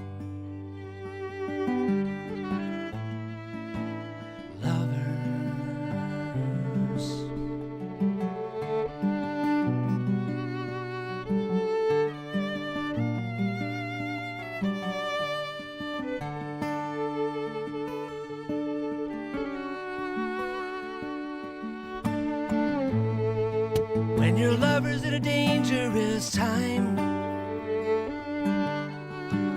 Times you feel you're as if your love's a crime. Nothing worth having comes without some kind of fight. You gotta kick at the darkness till it bleeds daylight. When you're lovers in a dangerous time. Lovers in a dangerous time. Lovers in a dangerous time. Lovers.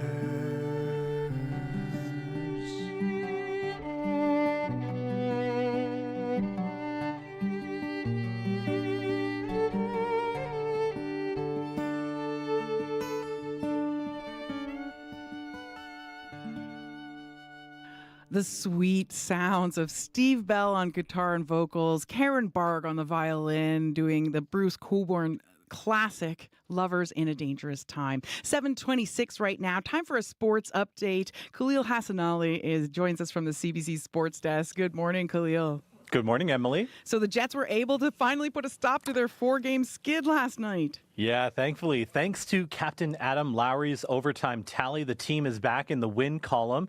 It was a scramble 2-on-0 overtime rush, which resulted in a goal only because of the tenacity and relentlessness showed by Lowry and Josh Morrissey. Head coach Scott Arniel says the team competed well as a unit. That's huge. Obviously, we've been on the wrong side here the last prior 4 games. I just like the way we battled, and we got into that third period kind of like the prior games where we were tied, and we gave up the lead in those games. And tonight I just like the way we hung in, and took a little longer than 60, but it was a real good effort. So the Jets have a perfect 4-0 record in overtime this season. The road trip continues tomorrow in Chicago. It's going to be the first time the Hawks will be playing under new interim head coach Anders Sorensen.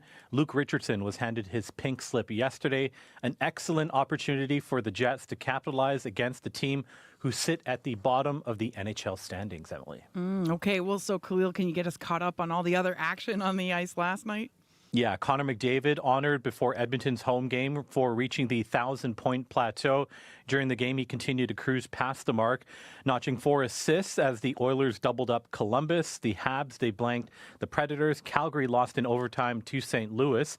Switching to PWHL action, Montreal is in Ottawa today, and there's some big news away from the rink. Starting today, people who play video games and who have EA Sports NHL 25, they'll be able to play as their favorite PWHL player, like Sarah Nurse or Natalie Spooner.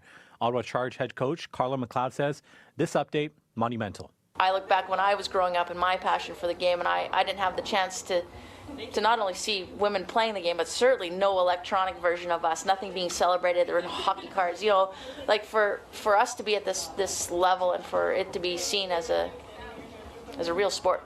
And it's been a long journey to get here. But those little moments, I tease at the start, but those moments are really important for us. This software update is the latest step in a series of efforts to include women in the EA Sports NHL series. Women players first introduced back in 2022 in the game. And last year, Sarah Nurse was a cover athlete for the game to celebrate the PWHL. Well, Khalil, before we let you go in the last minute or so here, there was some admiration for our country from one of Canada's and the NBA's best talents. Yeah, Shai Gilgeous-Alexander, he was instrumental this summer for Canada at the Olympics. And with the NBA only having one team in Canada, he doesn't get to play here very often. So yesterday, his Oklahoma City Thunder, they dusted the Raptors. But after the game, he reiterated how special of an opportunity it is to play in Canada. Playing in front of people that are from where I'm from, grew up the way I grew up, seeing the same things I've seen. It's like a little connection, obviously, even though I don't know them or not, we share a common bond. And it's cool. I'm proud to be Canadian. To play in front of Canadians is a special feeling. Gilgeous-Alexander and his team sit atop the Western Conference standings and early favorites to win it all, Emily. That's so great. Thank you so much, Khalil. Okay, thanks a lot. That's Khalil Hassanali, who is joining us from the CBC National Sports Desk. And we're coming up on local news time. But in the next half hour, we'll hear how older Manitobans are using food banks at this time of high inflation and ever-increasing food costs. It's Make the Season Kind, our annual day where we raise money for Harvest Manitoba. The news is next. This is CBC News. Good morning. I'm Heather Wells in Winnipeg at 7:30. What a difference a day makes. You're stepping out into -7 this hour in Winnipeg. Mostly cloudy. A little bit of light snow out in parts of the city right now with a risk of freezing drizzle today. A high of -5 and the temperature just keeps climbing to the positive side of 0 for the weekend.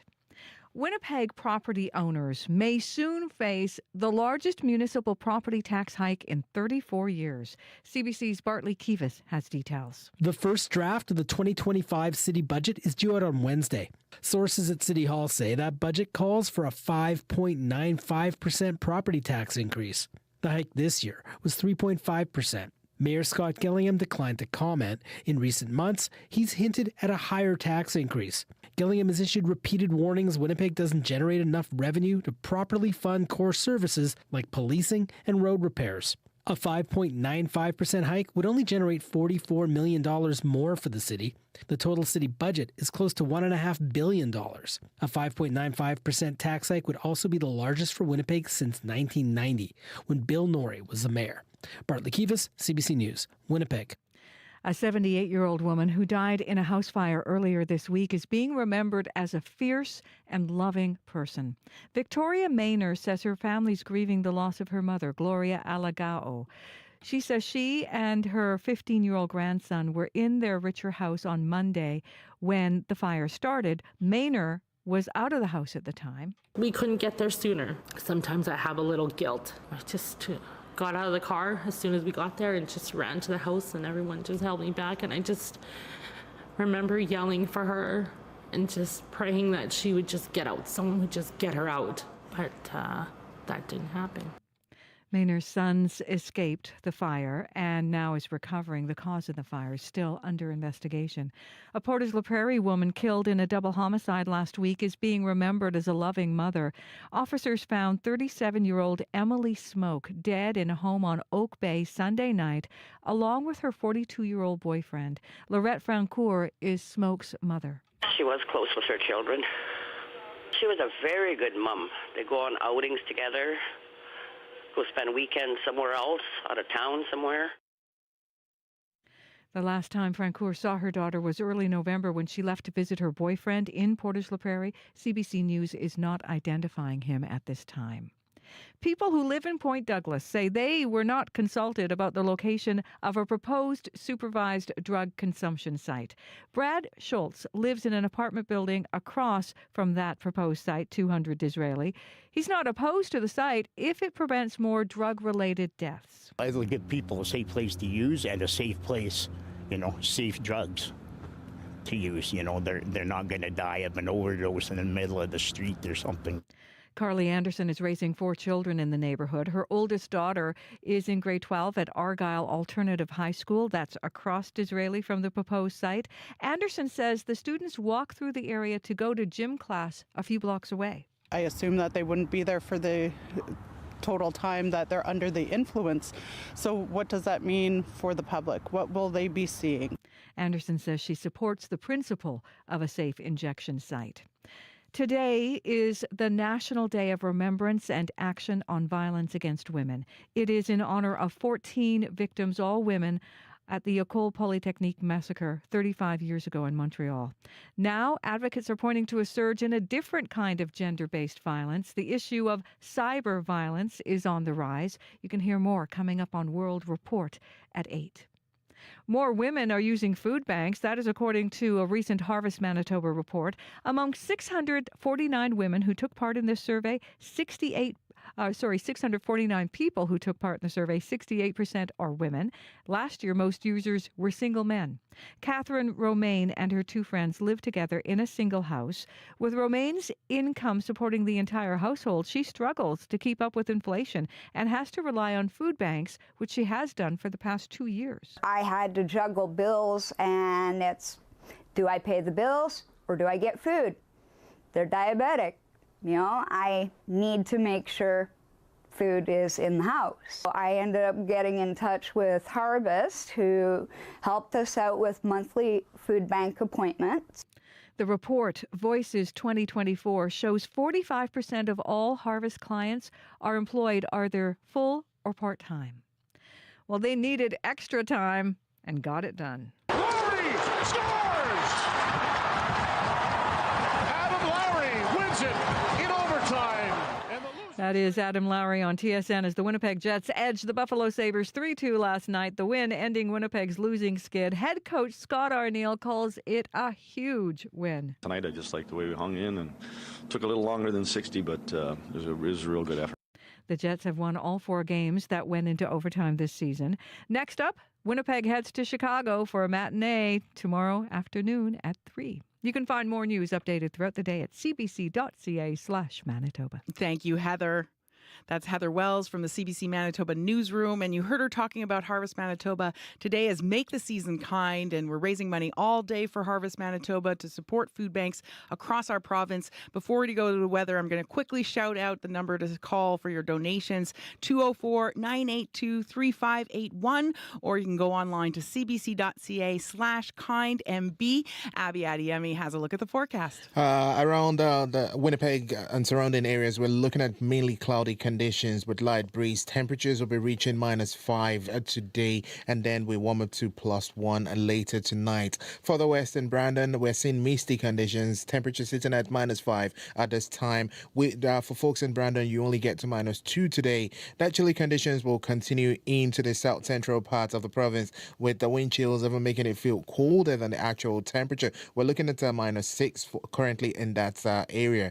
In the Parkland region, the highs will only get to -2. Currently, it is misty in Dauphin. We are seeing temperatures at -8 now. And the Interlake region will also see cloudy skies with temperatures near -5. Currently, Gimli is at -9. Heading north, the Pamphlet Flaunt currently hovering near -16. That region will see snow and breezy conditions today with temperatures near -11. Going farther north in Thompson and Churchill, temperatures both stuck at -26. At this time, we're seeing ice crystals. Temperatures will stay frigid. The highs will struggle to reach -17 in Thompson and -25 in Churchill. The wind chill is even going to make it feel colder. Frostbite is a concern for that region. So across board, it's a colder day in the north, with Winnipeg being slightly milder compared to that harsh conditions I just made mention of, the -25, 26 up north. So you might want to bundle up if you're there. But right now, Winnipeg, we are at -7. Well, luckily, it gets people in the Christmas spirit. Hopefully, it helps people get in the mood to donate to Harvest Manitoba. Thank you, Abby. Thank you. That's Abby Adiemi, our studio technician. Also in the control room with him is Kevin Nipatebo, who is streaming our CBC Manitoba YouTube channel this morning. We're live around the world there and on the CBC Listen app. And Corey Funk's in studio with an update on the commute. Yeah, a couple things to keep an eye out for out there. There's actually a fire on Burroughs. So that actually has Burroughs closed both ways between Salter and Power. So you just want to avoid that area if you can. As well, there's a hydro outage in St. Boniface area right now. And that's actually got the intersections of Archibald and Mission, as well as Archibald and Provencher. The lights are completely out there. So treat that as a 4-way stop. Probably, I can guess that's going to mean some big backups along Archibald this morning as well. So you may want to find another way to get to St. Boniface or out of St. Boniface this morning if that's the way you take. If you see anything else going on out there, give me a call on the CBC Commute meter line. I did hear actually about some fog as well on the highways. Highway 16 around Roblin and Russell as well from Thomas. So just heads up, visibility around there might not be great. Russell, Roblin, Shoal Lake area, kind of foggy. If you see anything else, though, 204-788-3093. Thank you, Corey. Thank you. That's Corey Funk, our show director and our traffic reporter. Well, it is 7:39, and also with us in studio this morning, our very special guest, Vince Barletta, President and CEO of Harvest Manitoba, and he has an update on the donations. How are we doing now, Vince? We are doing absolutely fantastic for this time in the morning. $35,488 raised.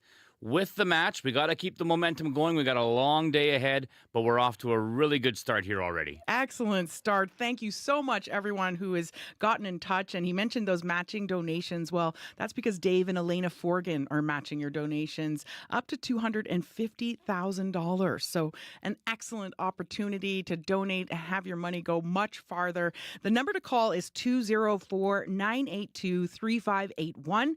Again, that's 982-3581.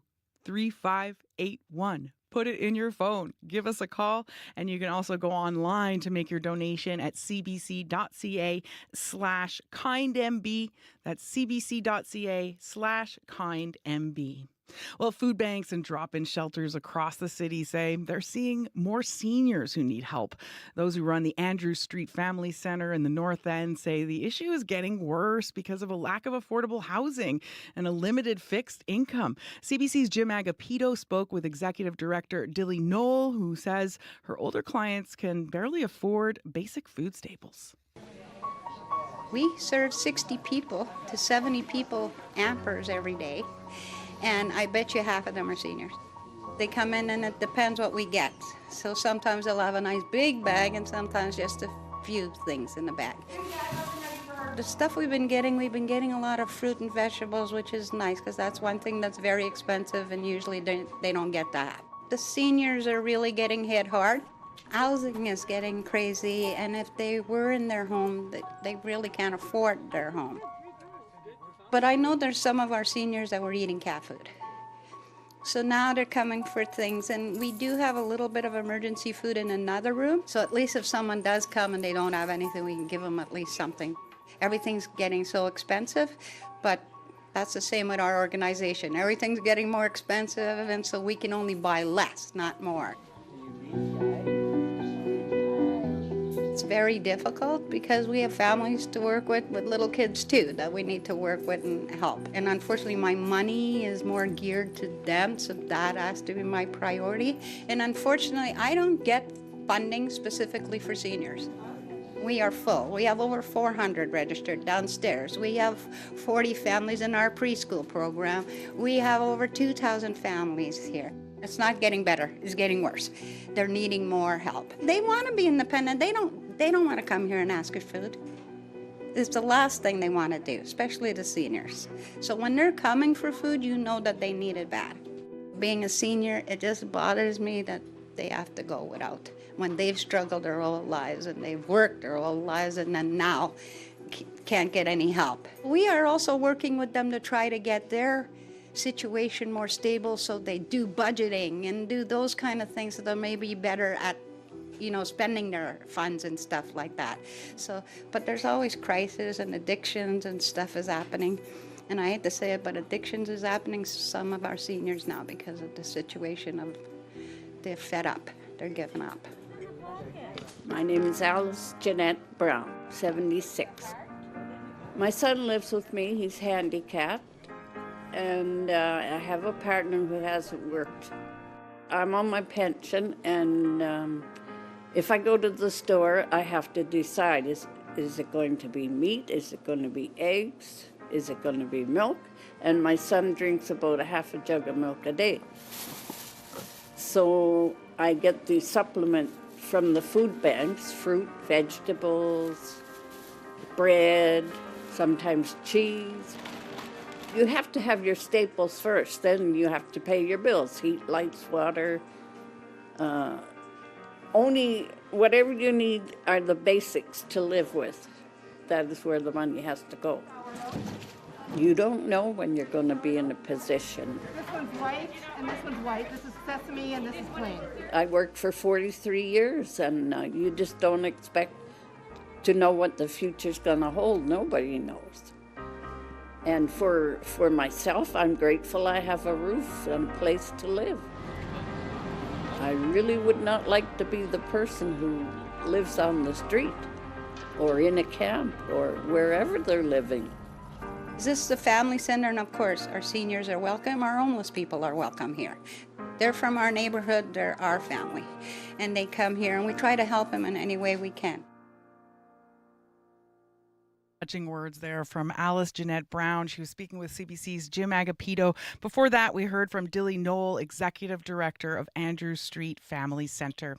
And we have a treat. We've got more live music for you. For 40 years, Steve Bell has been performing, and in that time, he's won 2 Junos for Christian Gospel Album of the Year. He recently released his 23rd studio album called The Glad Surprise. He's also been involved in organizations like World Vision, Compassion Canada, and the Canadian Food Grains Bank. He's here with us in studio. Good morning, Steve. Oh, it's so good to be here. Thank you. And so what does it mean to you to be here today, helping raise money for Harvest Manitoba? Well, I mean, this is the time that we think about such things, feasting, joy, obviously, so it seems like a no-brainer to do this kind of work. The trick is not to forget it in January. Right? That we are here to care for one another.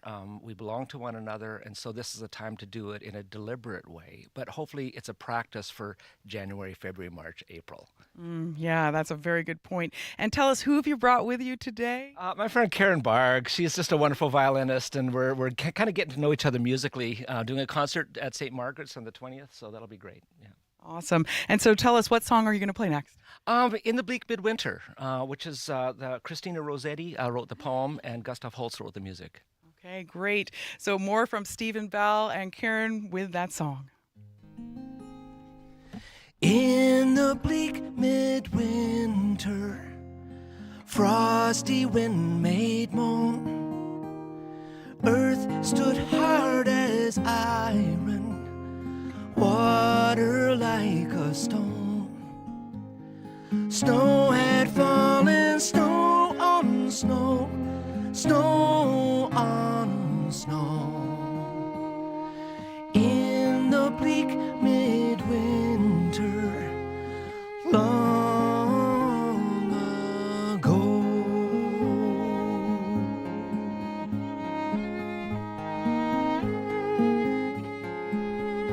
Our God, heaven cannot hold him, nor earth sustain.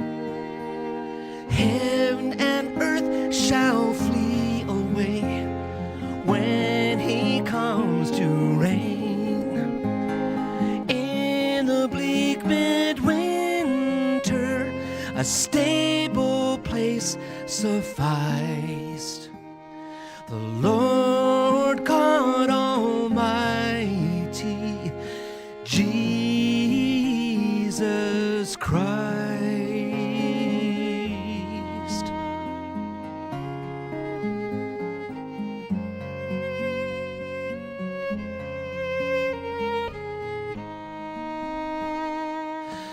What can I give him, poor as I am? If I were a shepherd, I would give a lamb.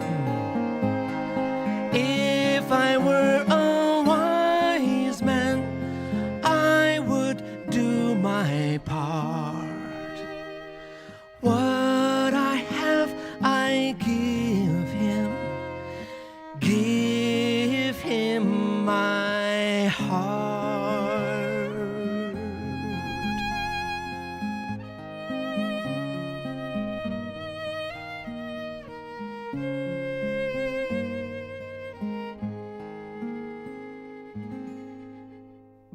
beautiful music live in studio. That was Steve Bell and Karen Barg. And we do appreciate all the musicians coming in today and helping us raise money for Harvest Manitoba. Today is our special show called Make the Season Kind. And in studio with me is the president and CEO of Harvest Manitoba, Vince Barletta, and he has an update on the donations. Well, the donations keep rolling in. We are currently at $53,186 with that match. So thank you, Manitobans. We're starting to get there.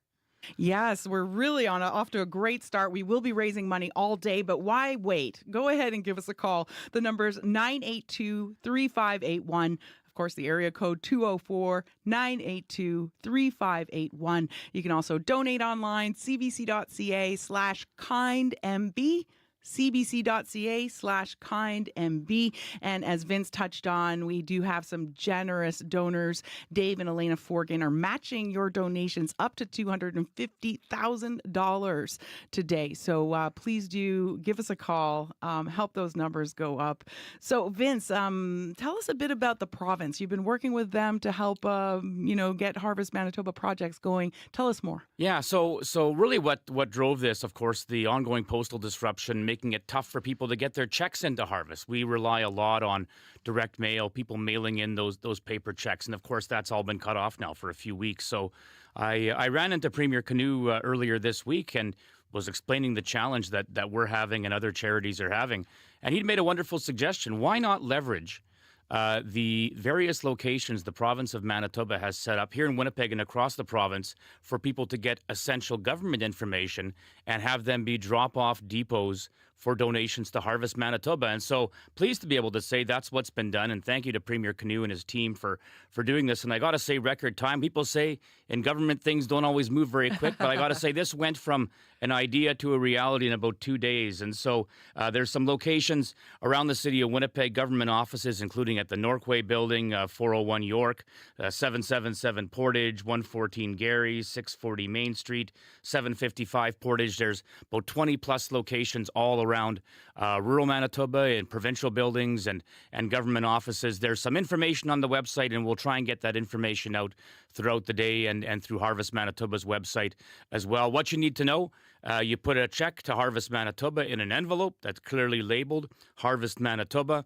You bring it to that location, you drop it there. It's safe and secure, and you will get your tax receipt from Harvest Manitoba when we collect those checks. And there's other locations where you can drop off checks as well, including 1085 Winnipeg Avenue at Harvest, at the Winnipeg Free Press. And if you're shopping at the Blue Bomber store at the Winnipeg Stadium, you can drop off checks there as well. So for those that still want to do the paper checks, we're trying to make it as easy as possible. Well, thank you, Vince. And for those who want to call in with their credit card, the number is 204-982-3581. The web link is cbc.ca/kindmb.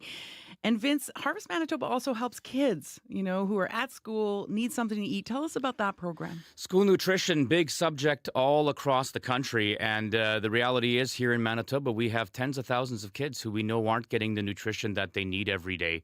In 2018, Harvest started a program called Breakfast to Go, now called Meals to Go, where we provide meal kits to kids on the weekends for Saturday and Sunday to make sure when they come back to school on Monday, they're ready to learn. That's healthy snacks, fruits, cereal, dairy products.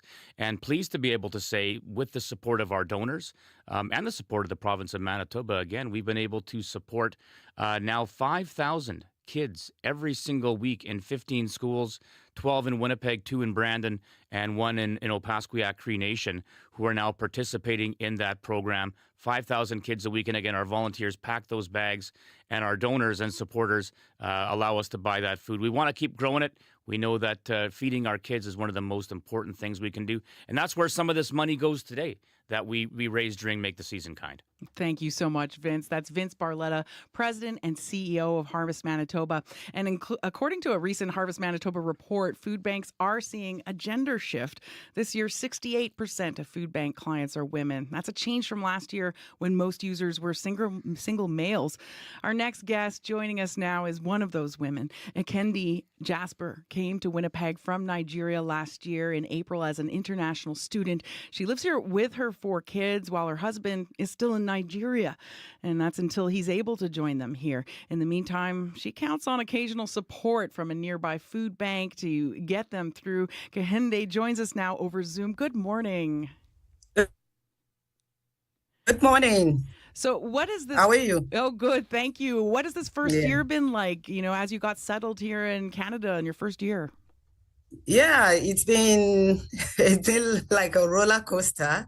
Yeah, but for now, at the moment, I wanted to just say I'm thankful to God because I'm a bit more stable than when I came. So I'm trying to acclimatize and everything is good for now.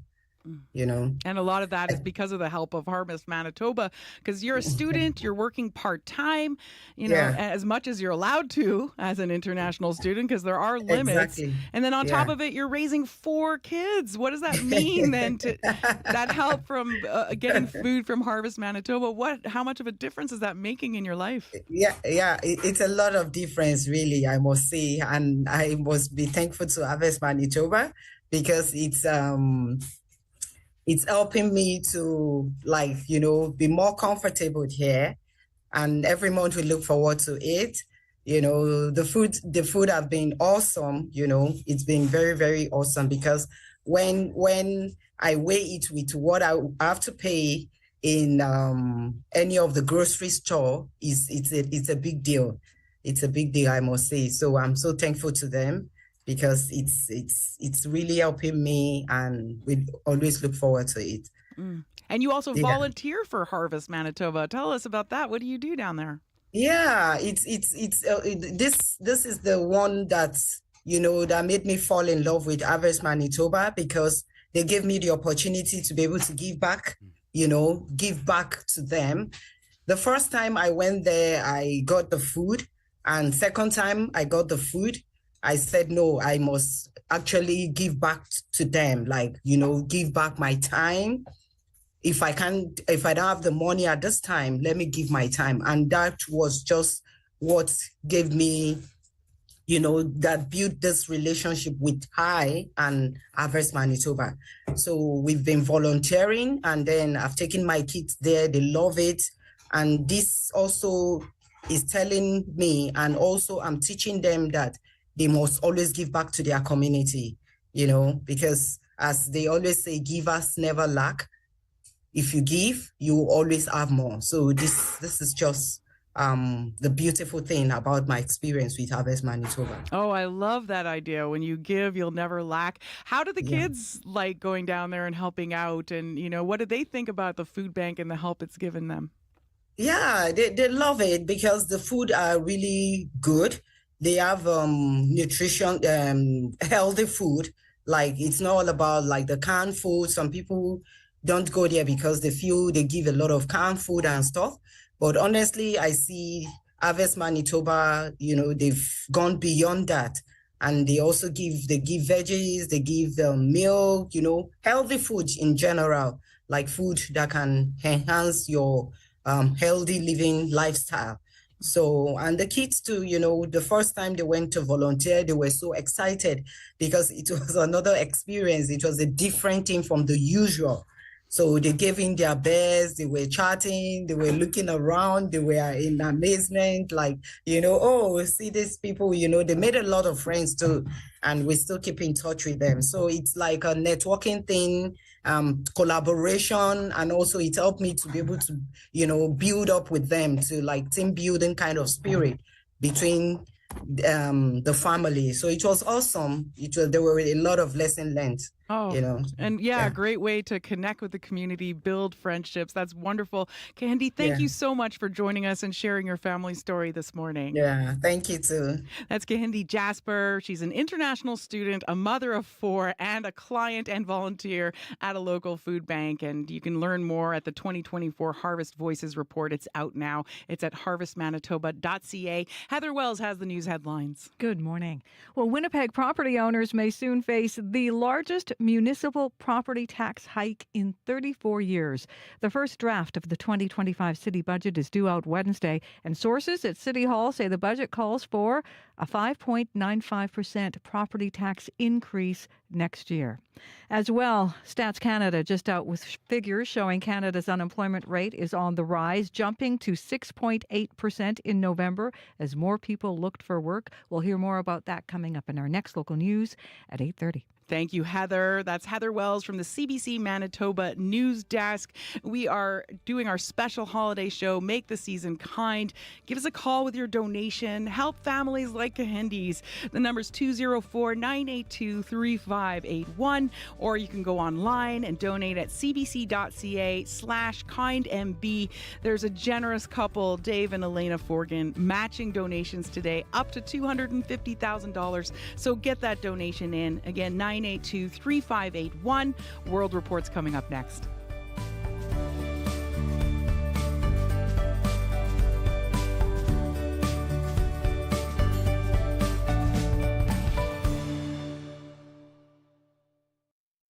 Today on Q with Tom Power. Margot Martindale has played a lot of different roles, but Desperate Maple Syrup Smuggler is a new one. Margot is the star of the new Canadian series, The Sticky. She'll tell you why she relates to women who act out in mysterious ways and shooting in rural Quebec.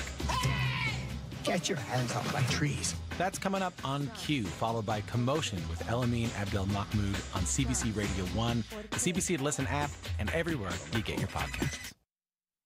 The CBC News is next. Coming up in half an hour, it's The Current with Matt Galloway. The cost of housing has left some Canadians living in their motorhomes. Calgary has moved one group of RVs off a city road, but the people who are living there are asking where they're meant to go now.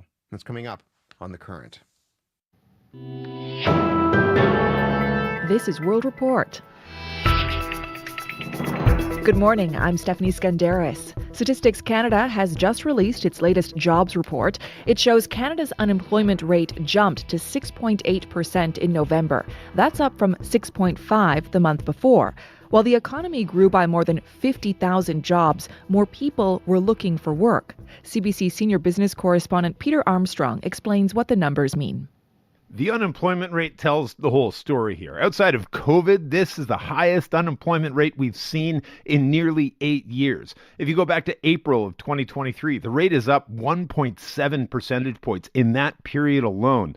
So these statistics simply wash out what would have otherwise been a pretty good set of gains. 51,000 jobs, mostly full-time, across a broad swath of categories. Total hours worked were up. Wages climbed as well, though wage gains are slowing, which is something experts wanted to see as inflation has cooled as well. But overall, this paints the picture of an economy that's struggling and one that probably needs a boost to get out of the ditch. The Bank of Canada was waiting for these numbers to decide what it will do about interest rates. It meets again next week. And the question going into that was whether the Bank of Canada would cut rates by 25 basis points or 50. A lot of people will be looking at that unemployment rate today with a sense of where the Bank of Canada will be focused next week. Peter Armstrong, CBC News, Toronto. Today is the National Day of Remembrance and Action on Violence Against Women. It's in honor of the victims of the Montreal Polytechnique massacre. It was 35 years ago today when 14 women were murdered in a targeted attack. Now there is growing concern about the surge in a different kind of gender-based violence taking place online. Kubina Oduro reports. Her predator targeted girls, young girls, minors, and he's not the only one in the world. He was just one of the few that got caught and charged. Carol Todd speaks from BC as an advocate for the prevention of cyber violence. Her daughter Amanda was targeted and exploited online by a stranger. Amanda was 15, and it was October 10th of 2012 that she died by suicide. The issue of cyber violence is on the rise according to the Fédération des Femmes du Québec. It says women account for up to 80% of criminal online harassment victims in Canada. Project coordinator Marina Mathieu says doxing is a common tactic. Which means using your confidential information to call you or contact you directly, for example, to tell you, I know your address, I know where you are. The organization is sparking the conversation now, 35 years after a gunman targeted women on the campus of Montreal's Polytechnique, leaving 14 dead and 10 injured. Men have a hard time dealing with their hard feelings. They try to use aggressiveness to deal with the problem. Psychotherapist Victor Hugo de Souza says some of the online violence comes from social media chats and podcasts that cater to men who feel frustrated. If we want to reduce the aggressiveness in the behavior of a man, he has to understand what he's doing, why he's doing this. De Souza and other experts say there needs to be more oversight regulations to deal with cyber violence. Cubino Duro, CBC News, Montreal. The United Nations says 280,000 people have been displaced by fighting in Syria since last Wednesday, and today more are on the move, fleeing the city of Homs. The group known as HTS is rapidly advancing there after taking control of Hama yesterday and Aleppo over the weekend. Crystal Gomansing is following developments from London. Celebrations in Hama as a statue of Bashar al-Assad's father is toppled. Islamist forces overwhelmed Assad's military Thursday, seizing the city. Hayat Tahrir al-Sham, also known as HTS, says it now controls two major cities, locations that appear to be leading the Islamist rebels to the capital, Damascus. From a military perspective, what comes after Hama will not be the same as what came before. Speaking through an interpreter, Abu Muhammad al-Jalani, an HTS leader, told CNN the goal is to overthrow the Assad regime. The course of the battle, as for the secrets of the battle, let's leave them to the unfolding events. You will witness them in reality. Assad's forces say they withdrew from Hama to regroup. There has been intense fighting on the ground with support from Syrian backers, including Iran and Russia. Ahmed Exayas is the program director for the Syrian White Helmets. What the regime is doing when they are moving area is try to cut all the basic surfaces. HTS is considered a terror group by the U.S., but in areas where it has taken over, the rebels have been met with cheers. The Assad regime has for years brutally fought against those trying to overthrow it, often with horrific effects on civilians. Crystal Gomansing, CBC News, London. Just 2 days before voters were supposed to cast their ballots in a runoff election, Romania's top court has voted to annul the results of the first round of voting. The current prime minister says that is the only correct decision. A far-right outsider, Călin Georgescu, won the first round of voting by a landslide. Declassified documents suggest Russia ran a coordinated online campaign to promote him. Canada's federal court is experiencing what it says is a critical budgetary shortfall. Since last year, it has seen a nearly 50% increase in immigration case filings, and in some cities it's unable to schedule all those hearings within the required 90 days. Justice Minister Arif Virani will discuss that problem with the 4 chief justices later today. Rafi Bujikanian has more. We didn't think it was going to be this hard. Aldo Mendoza will not be going to see his family in Mexico over the holidays. I can leave the country, but there's no guarantee I can come back. Mendoza graduated last year from the University of Ottawa, but the immigration department refused him a postgraduate work permit. He's challenging that decision with the federal court, but has no idea when the tribunal will give him a date, grounding him here without status for now. It's not just about my career. It's also about my mental health, my ability to build a life. Federal court officials say there is a backlog of close to 500 immigration cases in Canada's 3 biggest cities. They're delayed by more than 3 months in Toronto, Vancouver, and Montreal. And the court is on track for a total of 24,000 immigration cases this year, a 44% increase over last year, and quadruple the average number before the COVID-19 pandemic. It's an issue of access. Lisa Middlemiss is an immigration lawyer in Montreal. The government needs to invest in justice for applicants. The court's administration service warns of further cuts and says it needs an extra $35 million a year to overcome its budgetary shortfalls. The Justice Minister's office says it's looking forward to working with the 4 chief justices to find sustainable solutions and points out 96% of judicial positions across the country are now filled. Rafi Bujikani on CBC News, Ottawa.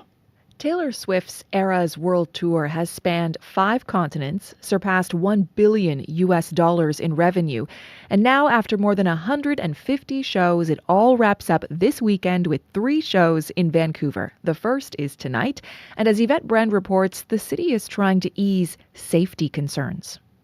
The whole world basically knows about the Eras Tour. Gianna and Olivia Gill have been waiting for this for years. It's like a Super Bowl, basically. This tour has spanned continents and attracts generations. It also brings in big coin. These Kelowna Swifties lined up at 4 a.m. to get merch, driving hours to Vancouver, despite having no tickets to the show. I love Taylor Swift so much. So, yeah, I was very excited just to, be in Vancouver, too, and, feel the energy of everyone. Energy undaunted by news Wednesday of a violent stabbing at a 7-Eleven that ended with police shooting a suspect not far from the stadium. It's devastating. There's a lot of anger, actually. Vancouver Mayor Ken Sim says extra security will keep the area safe for thousands coming. For one person to come to the city and to bring in some $150 million is pretty remarkable. UBC economist Jarrett Vaughn says if Vancouver can successfully host 160,000 Swifties, it will help dispel the city's reputation as being no fun. We don't see things like this. We may never see something like this again. A special data network has been installed around the stadium, and extra Sky trains and BC ferries are scheduled. We're going to try and get tickets by standing outside. We don't have tickets, so. For those who can't afford or couldn't get a ticket, there will be a guaranteed free glitter parade. Yvette Brand, CBC News, Vancouver. And that is the latest national and international news from World Report. I'm Stephanie Skandaris. This is CBC News. I'm going out tonight. Best believe I'm still bejeweled. When I walk in the room, I can still make the whole place shimmer. And when I meet the band, they ask, do you have a man? It's about helping each other whenever somebody needs something, whether it's emotionally, physically, mentally, as far as food, hunger, thirst. Everybody's going to need something someday. What would you do in somebody else's shoes? Good morning, Manitoba. You're listening to Information Radio on CBC Radio 1, and we are asking you to think about what you would do in someone else's shoes. It's a special show today. It's called Make the Season Kind, and we're raising money all day here at CBC Manitoba for Harvest Manitoba, the organization that supports food banks right across the province. And coming up in this half hour of the show, we're going to have our musical guest, Connor Dara, will bring us some beautiful music at the piano, and also $20. That's what one man told us he has left at the end of the month after his rent is paid. But in his words, he would rather have a warm place to stay than freeze to death. Stay tuned as we meet some of the people who are helped by Harvest Manitoba. 11 minutes after 8 o'clock, time for news headlines with Heather Wells. Good morning. A 78-year-old woman who died in a house fire earlier this week is being remembered as a fierce and loving person. Victoria Maynor says her family is grieving the loss of her mother, Gloria Alagao. She says she had to be held back when she got to the scene. Her son managed to get out of the fire and is now recovering from his injuries. An annual report by Harvest Manitoba suggests 68% of Manitoba Food Bank clients are women. Last year, most users were single men. The report is called Voices 2024, and we'll hear all about it coming up in our next local news at 8:30. Thank you, Heather. You're welcome. Okay, let's look at the temperatures in Winnipeg right now. The mercury hasn't moved much. We're still stuck at -7, mostly cloudy skies today. We do have this small chance of flurries in the forecast. Freezing drizzle will be in play today. We get to a high of -5 with some light winds. And then tonight, the good news is we're going to get to see +1 Curry. Thank you very much, Abby. If you're wondering, where did Emily go? She is on her way now to Studio 11 because she's going to be interviewing our next musician. In the meantime, though, let's talk a little bit about your commute right now. Burroughs and Salter, actually for the last hour or so, Burroughs from between Salter and Powers has actually been closed because there's a fire in the area. So you actually want to avoid that area altogether. Burroughs is closed both ways. As well, 2 intersections to St. Boniface because of a hydro outage are out completely right now. That's Archibald and Mission and Archibald and Provence. So you want to treat that as a four-way stop. As you can imagine, probably some pretty big backups there. As well on the highways, got a call from Thomas, Highway 16 around Roblin, Russell, Shoal Lake. Very foggy, he said this morning. So if you're in the highways, just be really, really careful out there. If you see anything else going out there, give me a call, 204-788-3093. We also have CEO Vince Barletta of Harvest Manitoba in with us with an update on the numbers of what you've donated so far this morning. Hey there, Vince. Well, hey there, Corey. I mean, those emails, those donations, those phone calls keep coming in. The new number is $78,514. You know, Corey, we're on the road to potentially, with our match, raise $500,000 today. So we have a $250,000 match from Dave and Elena Forgan to help us along throughout the day, and a big thanks to them and everybody that's already donated. That's amazing. Thank you very much. And if you want to be part of today, if you want to donate, we're sharing stories all morning, actually throughout the day on our local programming about the impact that Harvest Manitoba is having in our community. You can call us to donate. There are call to donate. There are people standing by, 204-982-3581. That's 204-982-3581. Or you can head to the website and find a place to donate online. That's cbc.ca/bekindmb. You're listening to Make the Season Kind on CBC Radio 1, CBC Manitoba's day of programming in support of Harvest Manitoba and food banks across the province. Well, good morning. You're listening to Information Radio on CBC Radio 1. It's our very special day of programming called Make the Season Kind, where we're raising money all day for Harvest Manitoba. And it's time now for another special musical treat. Connor Dara is with us here in studio, and he brought with him vocalist Helen Gebra. And Connor's an accomplished musician. He often performs with the Winnipeg Jazz Orchestra. He released his first album last year called Acceptance. But about 15 years ago, Connor suffered a traumatic brain injury. It was a hemorrhage that happened during a routine surgery, and it paralyzed the right side of his body. He didn't let that stop him from playing music, though, and he joins us now. Good morning, Connor. Good morning. So, you're a pianist and a saxophonist by training. You studied at U of M, but that traumatic brain injury put your career in question. Tell us what happened and how you bounced back.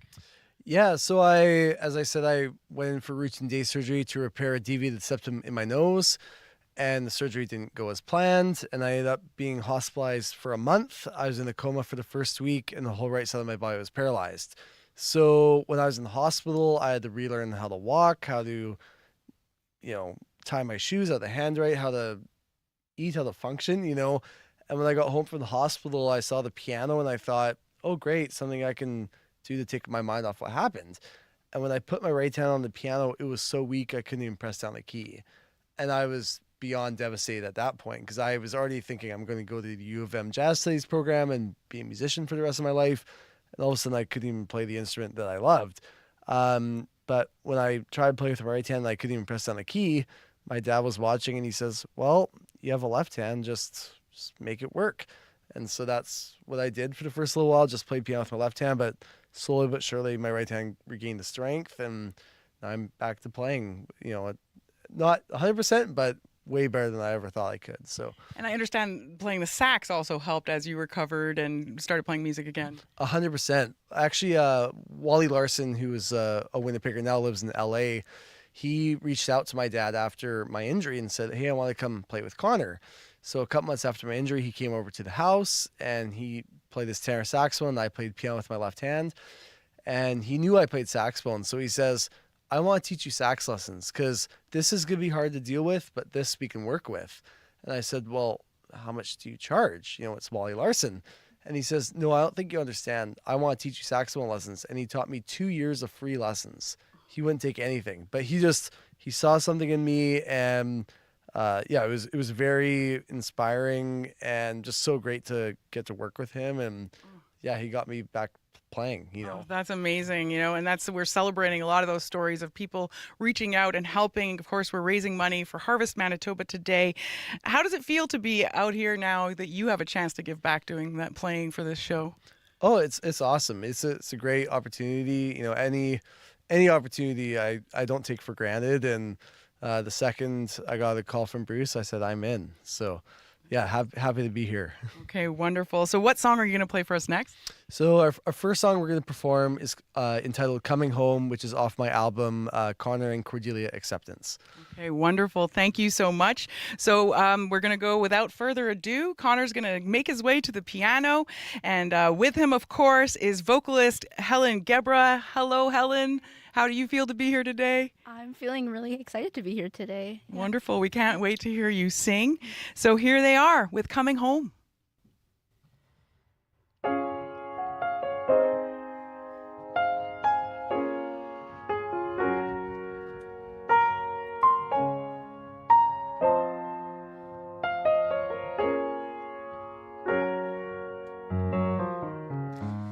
I've been hurting in the worst way. I've been feeling left behind. Am I only good for working? Am I ever worth your time?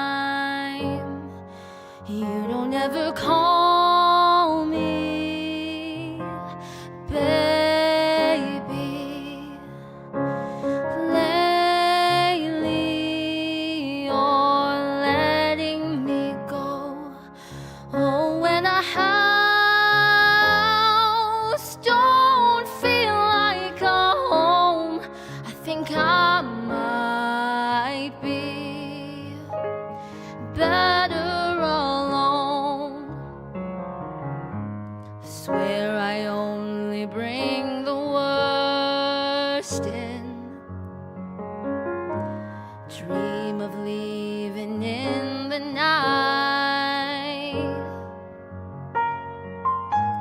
Ask me if I know my worth, and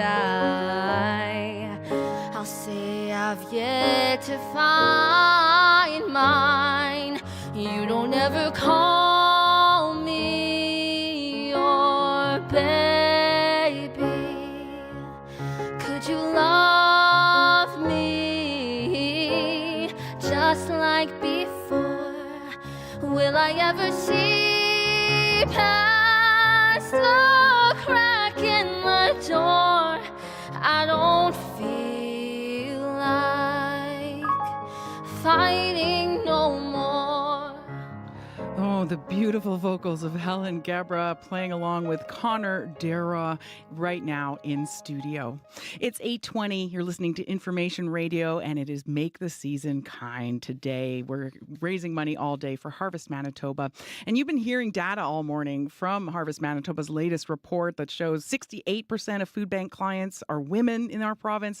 1 in 10 rely on old age security or other social assistance benefits. And 45% of all food bank users are concerned with affordable housing options. CBC's Marcy Marcusa met 3 people who are living examples of those statistics. She visited the Winnipeg Avenue Distribution Centre last week, and while she's not able to be with us, she shared this report. Hi. So you visited Harvest Manitoba, the distribution centre, which is also the warehouse. How did you come to speak with food bank users as well? Well, people may know this, but I mean, twice a month there, they actually do have a small food bank that happens in this space sort of in front of the warehouse, and it's for people that live in the immediate neighborhood. So we're talking Notre Dame and McPhillips. They serve about 100 people every month that come in with what they can. And the day that I was there, they had wire shelves, and they had items that day like canned green peas. They had some fresh items like tomatoes, some boxes of pancake mix, chickpeas, for example. I wasn't there long before I met someone, though, who the main part of her income is old age security. Her name is Debbie Andrich, and she was sitting there having a coffee. She had this cute little winter toque on her head, and people watching on YouTube will see that with little flaps. And she had a pin on her hat that said joy, and she was just smiling. Debbie's 66. For the past 3 years, she's been accessing the food bank once a month. I really find it a lot of help that I've got extra food at home from Harvest, so I can't get out as much now that I'm a senior, eh? Yeah. So I find that very helpful, plus my lowered pension budget. It's really a help. I really find this place wonderful. So, like a lot of seniors, Debbie says she knew that living on a fixed income and OAS would be tight. But in 2024, it did not go nearly as far as she thought it might. No, it didn't. But like I say, this helps a lot. Like I'm eating quite healthy and well because of the harvest. They always have like eggs, and they usually have vegetables, and sometimes they have fruit. And not always bread, but sometimes we get bread, and then we always get cereal, like I say, eggs. Not all the same every month, but I find it's quite a well-balanced diet. Did she say sometimes we get bread? Yeah, it's perspective, right? It's kind of a reminder, at least for me it was, to those of us who have, money for food. It's something you take for granted. Mm-hmm. And who else did you meet? Well, we've been mentioning that 68% of food bank users, clients in the province are women. So Hawa Fabula is one of them, and she's actually in the sandwich generation. So for people listening, you know what that means. You're caring for parents, you're caring for children. But imagine now you have extreme financial stress on top of that. And all those responsibilities. So Hawa had her hood pulled up over her ears. She had a few bags of items from the food bank sitting at her feet. Actually didn't think she would talk to me, but then she said, please come and talk with me. She is 40 years old. She has an 18-year-old son. They live with their parents. But as you'll hear, after her mother fell outside and then suffered a back injury, Hawa couldn't keep up with all of the needs.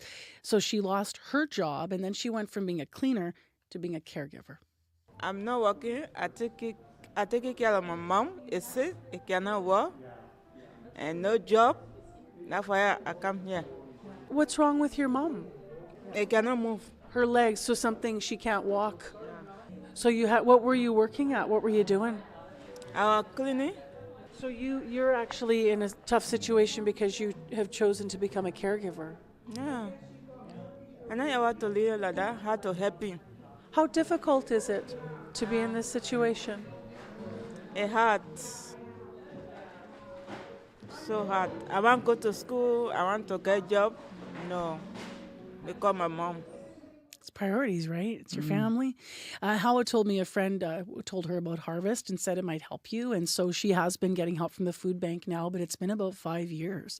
She's been dealing with this situation. She also said her mom wants to return to Africa now, where she is from, but she's emotionally dealing with those conversations now on top of taking care of her ailing parent as well. So she's having a challenging time right now. Yeah, sounds difficult. So what about the two big things we often hear about these days when it comes to the economy? The price of housing, inflation. Did anyone raise those as factors and that might have led them to need the food bank?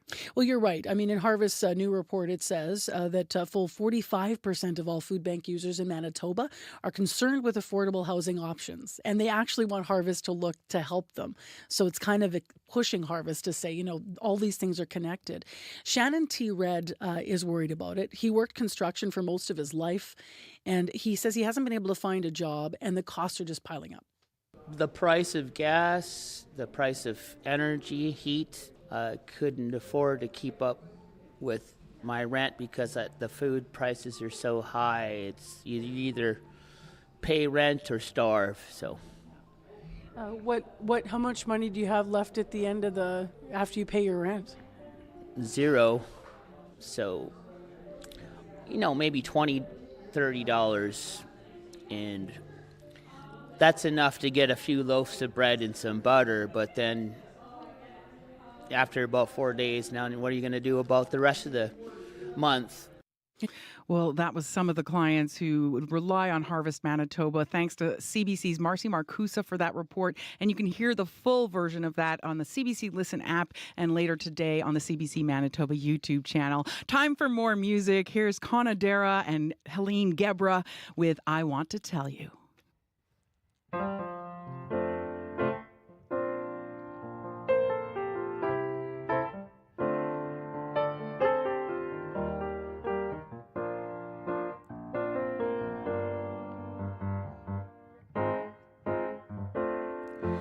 In the middle of the night, I hold you tight, make it feel so right for you. But I don't know how to say it, so let me play it. Let me play it all for you. I wanna tell you that I love you. This time around I'll let the music speak for me. I wanna tell you that I love you. Now I just hope that you agree. What better time than now to show you just how much you mean to me. It should be no surprise. Just open your eyes, and then we'll finally see. I wanna tell you that I love you. This time around I'll let the music speak for me. I wanna tell you that I love you. Now I just hope that you agree.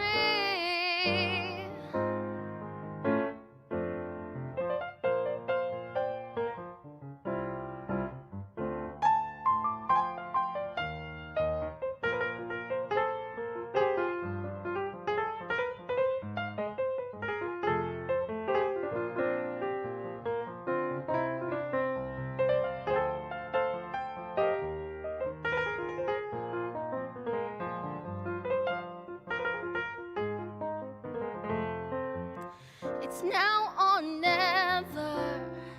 Escape forever. That much will always be true. When you give your love to me, you're all I need. I'll give it all back to you. I wanna tell you that I love you.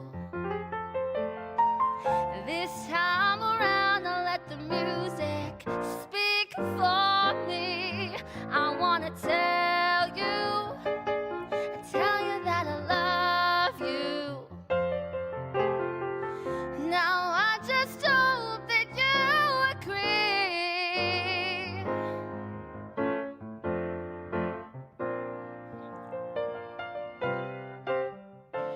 The beautiful sounds of the highly talented jazz pianist Connor Dara and the wonderful voice of Helen Gebra. That song is called I Want to Tell You. They're joining us live in studio because it's our Make the Season Kind program. We're raising money for Harvest Manitoba, supporting food banks across the country. Give us a call, 204-982-3581 to make your donation, 982-3581, or online at cbc.ca/kindmb. The news is next.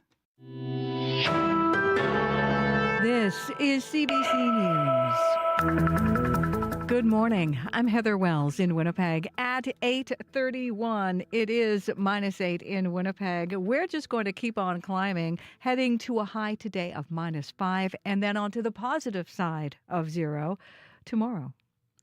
Winnipeg property owners may soon face the largest municipal property tax hike in 34 years. The first draft of the 2025 city budget is due out Wednesday. Sources at City Hall say the budget calls for a 5.95% property tax increase next year. The hike this year was 3.5%. Mayor Scott Gillingham's office declined to comment. In recent months, the mayor has hinted at a higher tax increase. A 5.95% tax hike would be the largest for Winnipeg since 1990, when Bill Norrie was mayor. A family in a small Manitoba community is grieving after a fatal house fire. Gloria Alagao died earlier this week in her home in Richer. Her daughter, Victoria Maynor, says what started the fire is still under investigation, but early signs point to a lamp in the living room. You miss one little thing and Next thing you know, everything that you worked so hard for and you've done for so long every single day just to be comfortable is all gone in seconds. Mayner's son was also home when the fire broke. He managed to escape. The 15-year-old was airlifted to hospital and is now recovering from his injuries. People who live in Point Douglas have a mixed reaction to news a supervised drug consumption site is planned for their neighborhood. Brad Schultz lives in an apartment building across from the proposed site at 200 Disraeli. I'm okay with it. I think with all the toxic substances that are out there now, I think it's a good idea. Schultz supports the plan to give drug users clean needles and test their drugs. Carly Anderson is raising 4 children in that neighborhood. Her oldest daughter's in grade 12 at Argyle Alternative High School. That's across Disraeli from the proposed site. I'm very disappointed that they haven't sat down with the community as a whole. We do have many concerns which have not been addressed at all to the community. Anderson says the students walk through the area to attend gym a few blocks away. She doesn't think a fence will address her concerns. Statistics Canada has just released its latest jobs report. It shows Canada's unemployment rate jumped to 6.8% in November. That is up from 6.5% the month before. StatsCan says while the economy grew more than 50,000 jobs, more people were out looking for work. Manitoba has among the lowest unemployment in the country. The rate here actually dropped slightly. It is now 5.8%, down from 5.9% in October. More women are using food banks. That is according to a recent Harvest Manitoba report. Among 649 people who took part in a survey, 68% are women. Last year, most users were single men. Catherine Romaine and her 2 friends live together in a single household. With Romaine's income supporting the entire household, she struggles to keep up with inflation and has to rely on food banks, which she has done for the past 2 years. I had to juggle bills, and it's, do I pay the bills or do I get food? They're diabetic.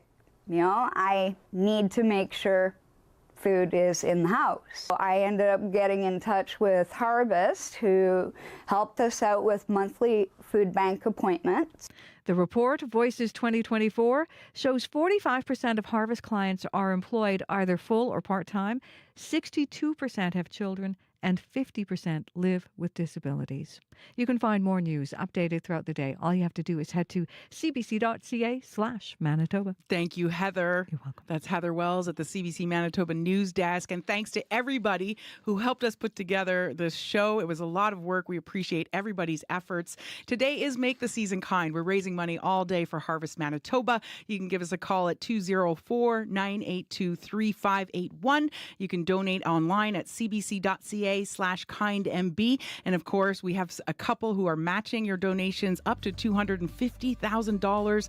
And Vince Barletta's here, the president and CEO of Harvest Manitoba. Tell us a bit about that generous couple who's helping us so much today. So Dave and Elena Forgan are originally from Winnipeg. They're out in Mississauga now, and Dave's family was in the meatpacking business. Dave is still in the food industry out in Mississauga, does business all over the world, and has been incredibly generous to us at Harvest. He and his family and his company still feel, in many ways, Winnipeg is still home, and they have a lot of heart for it. And they've been with us to visit communities around the province, including up in northern remote parts of Manitoba. Manitoba never leaves you. Once it's in your heart, it stays. And Vince, before we go, could you give an update on the numbers? The number is, as we head into the close, $96,974. Yeah. Let's keep it going. Yeah, we want to reach $500,000 because, as we mentioned, the Forgans are going to match donations up to $250,000. So that means if we match them, we get to $500,000. And we're going to continue. We're going to have live music throughout the day on Radio Noon, on Up to Speed, CBC Winnipeg News at 6. We'll also have a special program today. So keep tuned in. Have a fabulous weekend. I'm Emily Brass, and I'll be back with you on Monday.